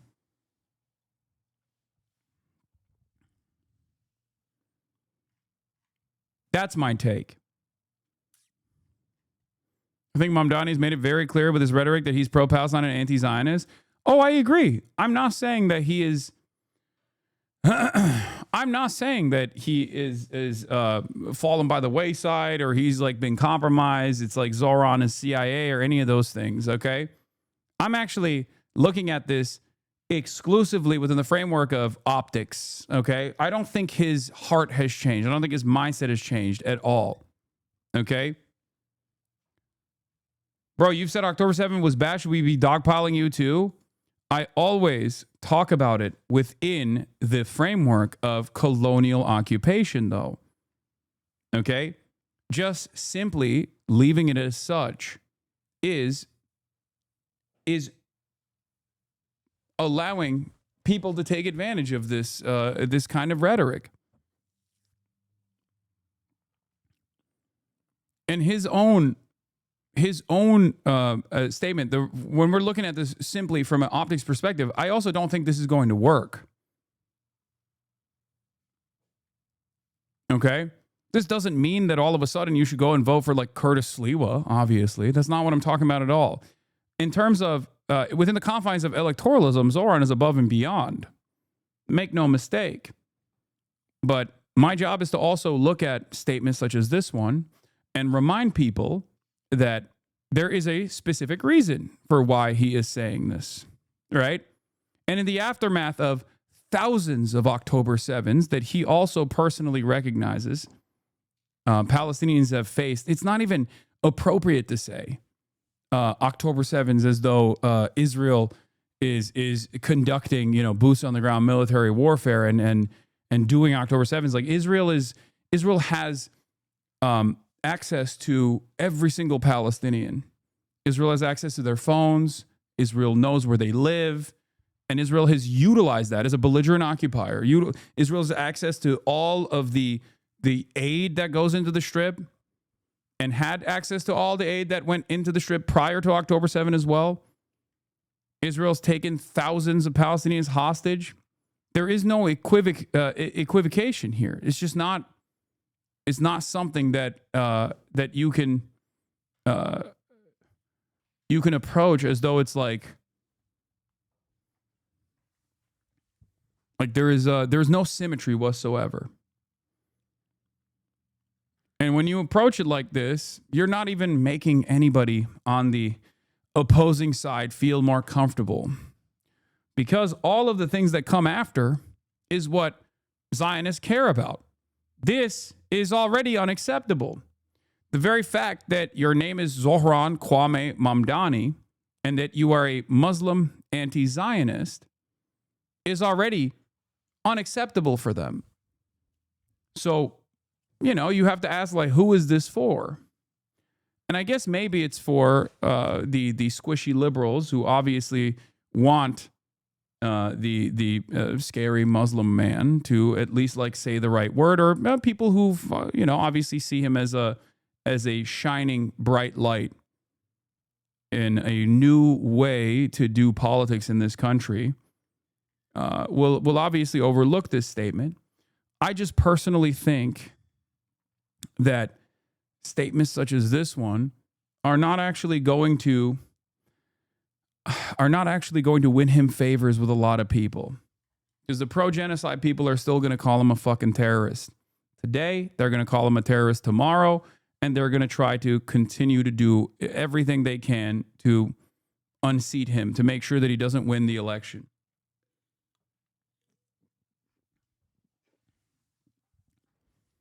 My point is, after 2 years of genocide, and this is good faith critique for a person who I admire, okay?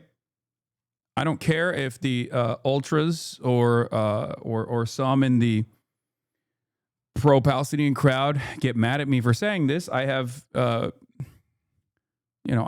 have no worries about openly stating that I admire what Zoran has done, and I think he is a positive force in American politics. And he's in a unique predicament. And I don't think that this, for the normies, is going to make people think, oh, Zoran is betraying the Palestinian cause. Like, I don't think normies are going to think that at all. I think for normies, this is a perfectly appropriate statement that still very much channels the truth and the most consequential aspects. Why would Palestinians be upset with that sentiment? Because not only Palestinians, but the pro-Palestinian side of the pro-Palestinian crowd understands that Palestinians are fucking human beings, and that human beings have a just and moral cause for emancipation after decades and decades of dehumanization and brutal apartheid.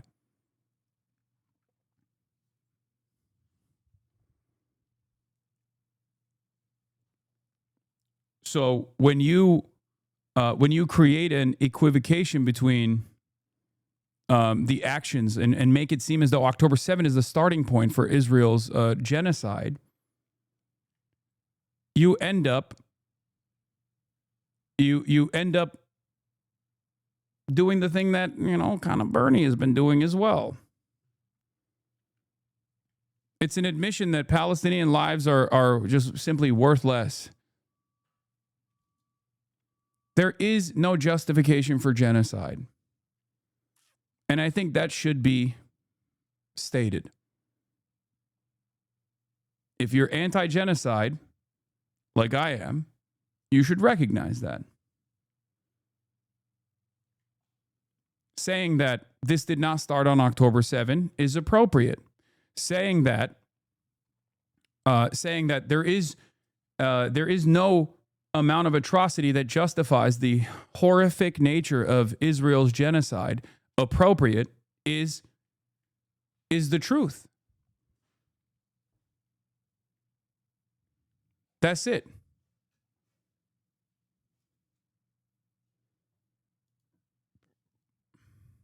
Yeah.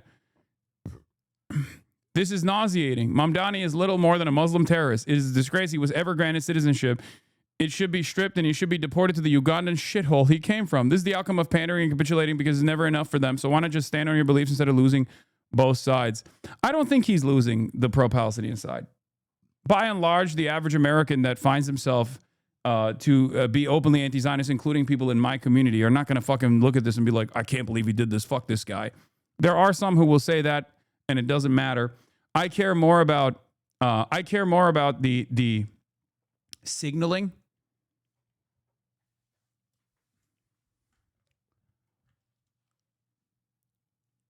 You are under no circumstances you are obligated to cave and capitulate to your opposition's framing.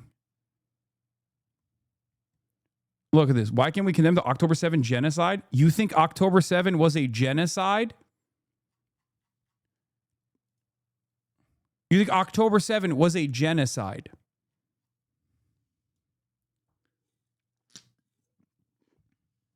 Was 9/11 a genocide, chatter?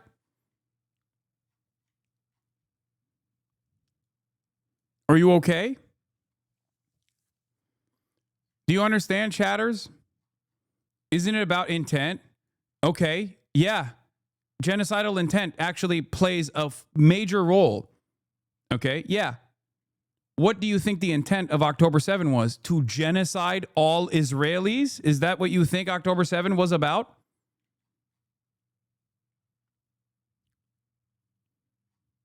This is insane.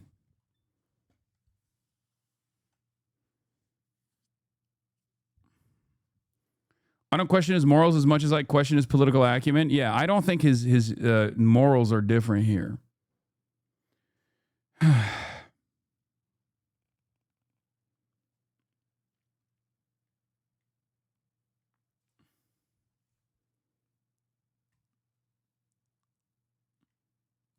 I don't support targeting civilians in any case. If targeting civilians in every case is a genocide, literally every fucking war is a genocide. Okay? Everything is a genocide. There is no difference between what a genocide is and what war is in general. Here, the easiest solution is like if October 7 was a genocide.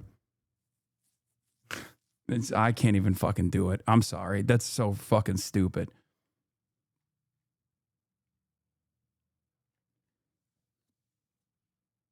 Yeah. What we did in Dresden was a genocide, I guess, to the fucking Nazis. Yeah. Tyler Robinson genocided, allegedly, Charlie Kirk. Do you think the Americans committed genocide on the Japanese during World War II? No, I don't, actually. I think they committed war crimes, but I don't think they committed genocide on the Japanese during World War II, so no. Also, that's state versus state violence. You're comparing state versus state violence to a captive population rebelling against a belligerent occupier. This is why it's important to explain the background, chatters. Thank God for this one chatter, as a matter of fact. This is why it's important. This is why words matter. This is why explaining things within the proper, appropriate context fucking matters. Because if you don't do that, then you have chatters like this. Then you have people who believe that October 7 was also a genocide, the double genocide theory of October 7 versus the 2 years after October 7.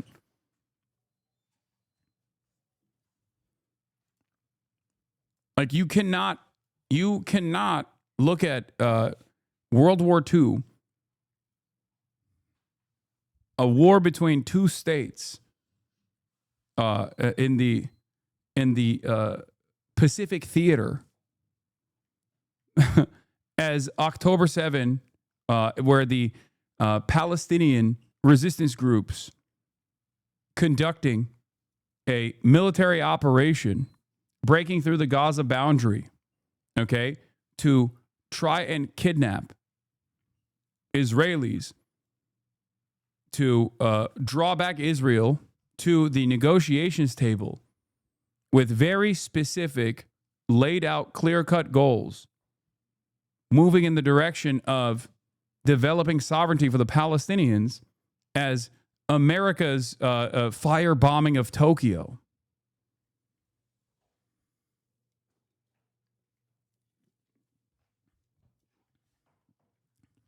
It's like saying that the ANC was committing a genocide, a white genocide against the white Afrikaners.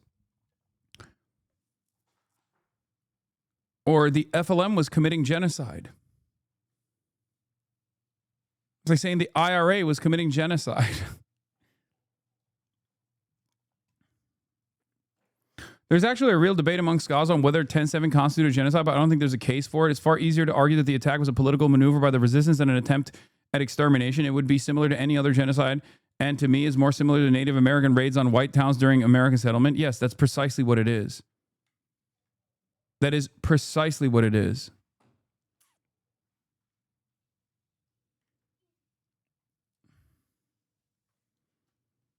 It's ridiculous.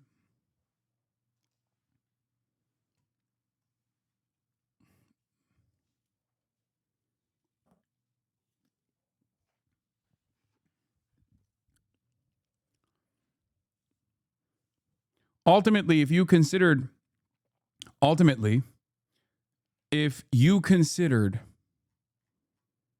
Palestinians as fucking human beings that have been subject to countless atrocities over the course of 75 years at that point of Israeli domination, then you would never consider October 7 to be a genocide. It's ridiculous. Any leftist mad at this has to think seriously practically about what would be achieved by a mayoral candidate praising October 7th beyond the emotional benefit. I'm not expecting him to praise October 7, man. I think anytime you mention October 7, you have to mention what came after it, which he does, okay? And what came before it, which he doesn't do. That's it. In the simplest terms, that's my expectation.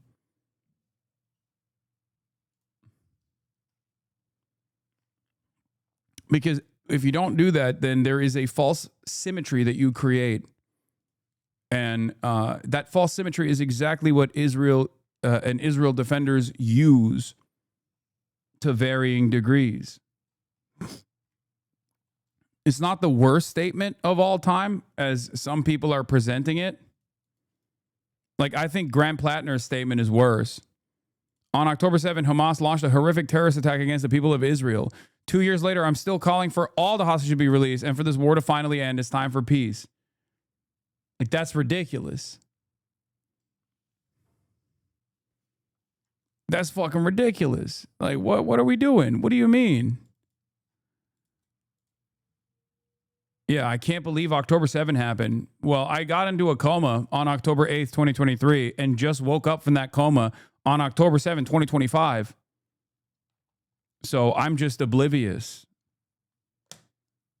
Not only is this position wrong, but it also literally is unnecessary. A lot of people are already on fuck Israel o'clock.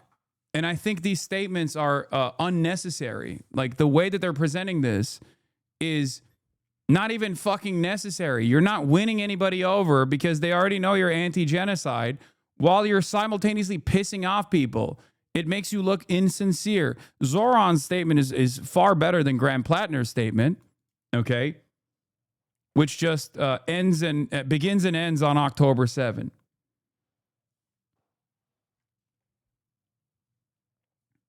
Just ridiculous. Is he doing this because he's getting an AIPAC check? No, obviously not. He's doing this because these guys still don't understand how to communicate. They still don't understand how to communicate about this issue in a way that is like appropriate. Americans hate Israel right now in the genocide, but there's still even more anti-Hamas terrorism 10-7. This is pretty clear in polling. Americans are squishy. I understand that, which is why good leadership requires a demonstration of moral courage. Sometimes it takes moral courage to say the truth. It took moral courage for Zoran to say the truth on October 8th, 2023. It took moral courage for many pro-Palestinians to come out and basically state over and over again that October 7 was not, it didn't just like happen out of nowhere. And it certainly wasn't because of the deeply rooted anti-Semitic tendencies of Palestinian society. Like they're a bunch of fucking little Dylan Roofs or something with copies of fucking Mein Kampf. That is what's frustrating to me. Because if you don't say the truth, then you end up allowing other people to also make up their minds about this issue and continue to believe the wrong things.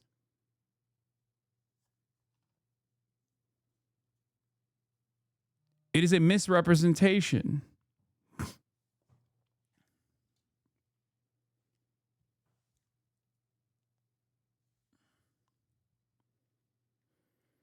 That's it.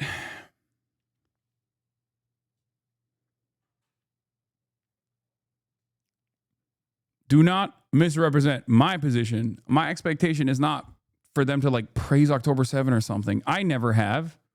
Okay. But no mention of what took place prior to October 7 that led to October 7 is omission. And especially at a time when people are already experiencing anti-Israel sentiment like never before. This is not a time to retreat at all. This is a time to actually stand on your principles and bravely say the truth.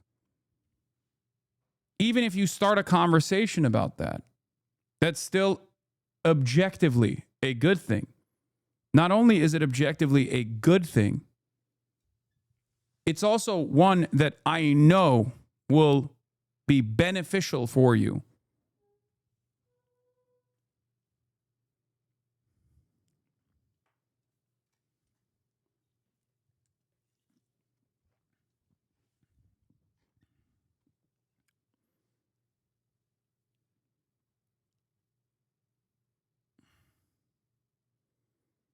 You can't support immigration without supporting Israel? What? Why? Why? Let me guess. Because Jews are the reason why there's immigration into America, a country that was incredibly resistant to Jewish immigration at the time as well. Yeah, I knew you were going to say that. You're so fucking stupid, dumbass.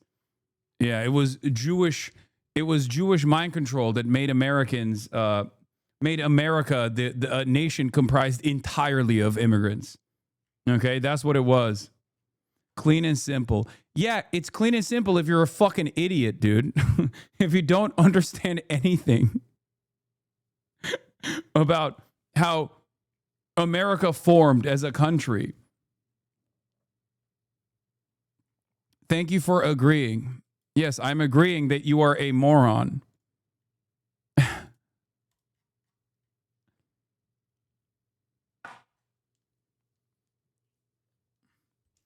Oh, that username is, oh, yeah, fucking perma, that guy.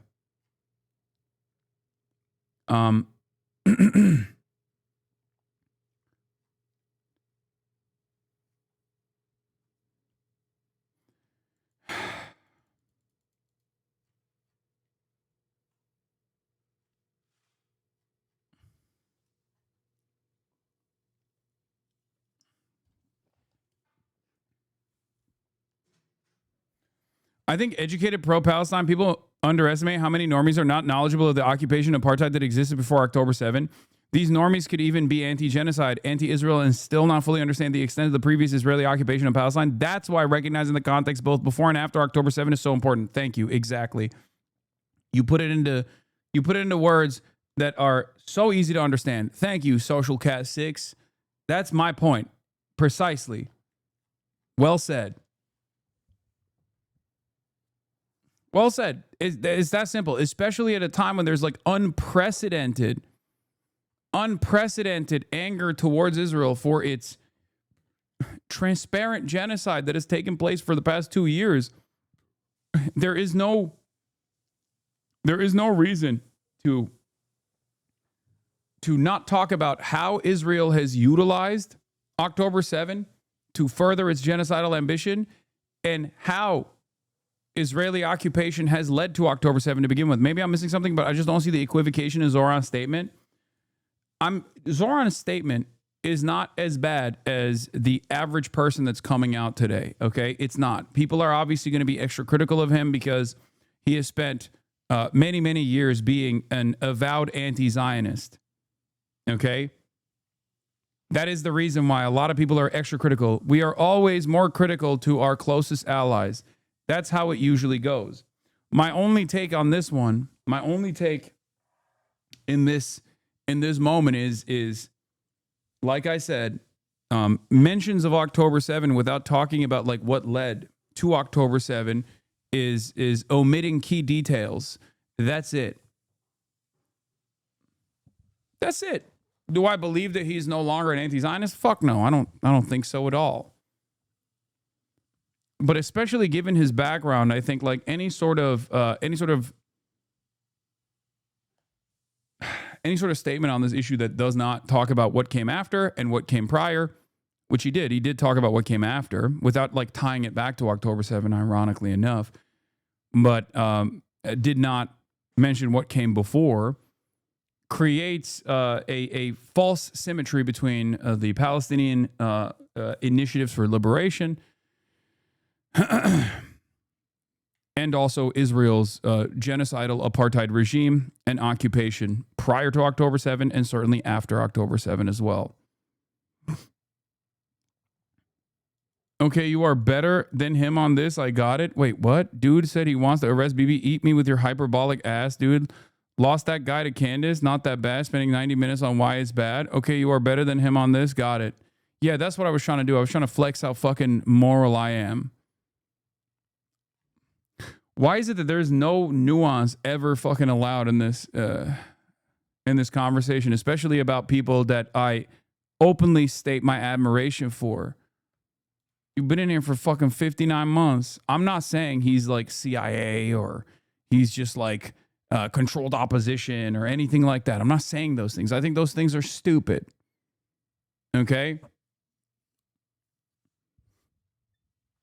This specific chatter has done this to you before, too, Lamau. I know. What a lot of chatters also don't understand is that if it wasn't for bold people like Zoran, if Zoran had that same attitude that you are experiencing right now, he may not have even fucking won the election, won the primaries. Okay, it was his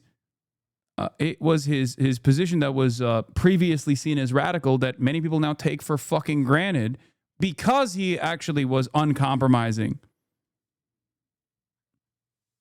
Sometimes it's okay to say the truth, even when a lot of people are fucking yelling at you over it. That's it. That's all I'm saying. Okay?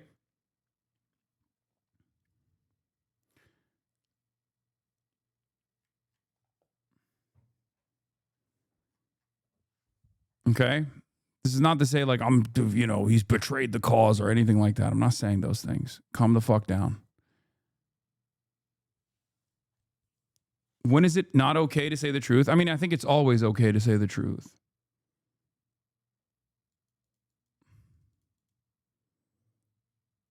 It's always appropriate to say the truth.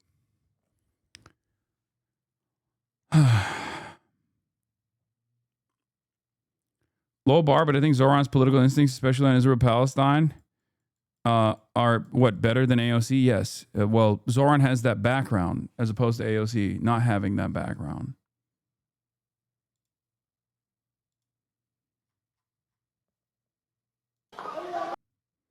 Yeah, this is a video that's 34 years old. Nothing started on October 7th. Wait, hold on. Let me see if there's any.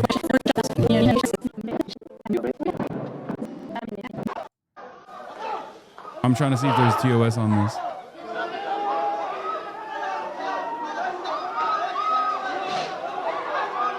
You have to fight back. The people are fighting back with their stones while they're getting shot at with live ammunition. Are you never afraid? Well, there's times that you get afraid. There was a demonstration today. After church, they went on a demonstration, and the Israeli soldiers shot at them like they do every day. Fight for what is right.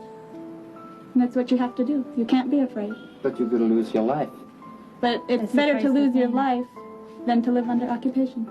Suffer something like this. It's the first one that hit our family, but everybody has something in their family, the same thing. Somebody who was shot, or somebody who was injured, or somebody who was paralyzed. Or somebody in prison. The most serious thing that has happened in our family is that our cousin Amjad was murdered last month. Well, after he went to pray in the mosque, he went out and... You'll see. I will say this much. I will say this much. Okay? Just as in the immediate aftermath of the Charlie Kirk assassination, people were like very worried. They thought like, oh, the administration is going to successfully make a martyr out of Charlie Kirk and all this stuff. And I thought like it would eventually go away because that's just how the media cycle is. And that's just how desensitized people are to watching violence unfold on U.S. soil. And it was not like there was no reason to temper your response, obviously beyond people like, immediately dunking. Lamau, no, you didn't. You were spreading the worry. No, the parts that I'm worried about are still happening. Okay. Like the terrorism designation and whatnot. But I'm talking about people refusing to mention Charlie Kirk's background and his political output. Did I even for a moment refuse to do that? Did I even for a moment say, oh, now is not the time? No, I immediately started talking about what Charlie Kirk had done and also started fucking criticizing people that were doing exactly that. Charlie Kirk was doing politics the fucking right way. Like, it is ridiculous. And this is no different than that. People being like, well, it's October 7th. Now is not the time to mention 75 years of apartheid and occupation that led to October 7th. Okay, well, you're being a little silly. And you don't have to actually be even that careful after 2 years of genocide is what I'm saying. You can only feel that way if you think personally that a lot of people just don't see Palestinians as fucking human beings, but simply, unnecessary collateralized deaths as a consequence of Israel's out of control reaction to October 7. That's not how this story works.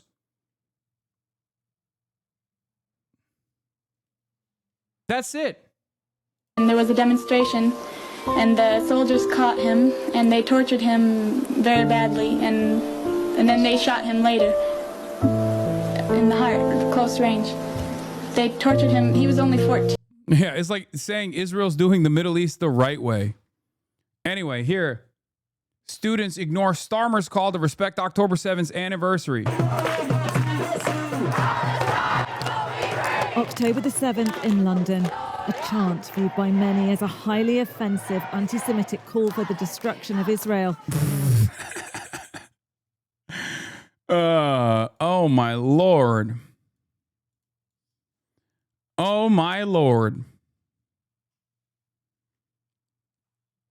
To these protesters, a legitimate call for a free Palestine.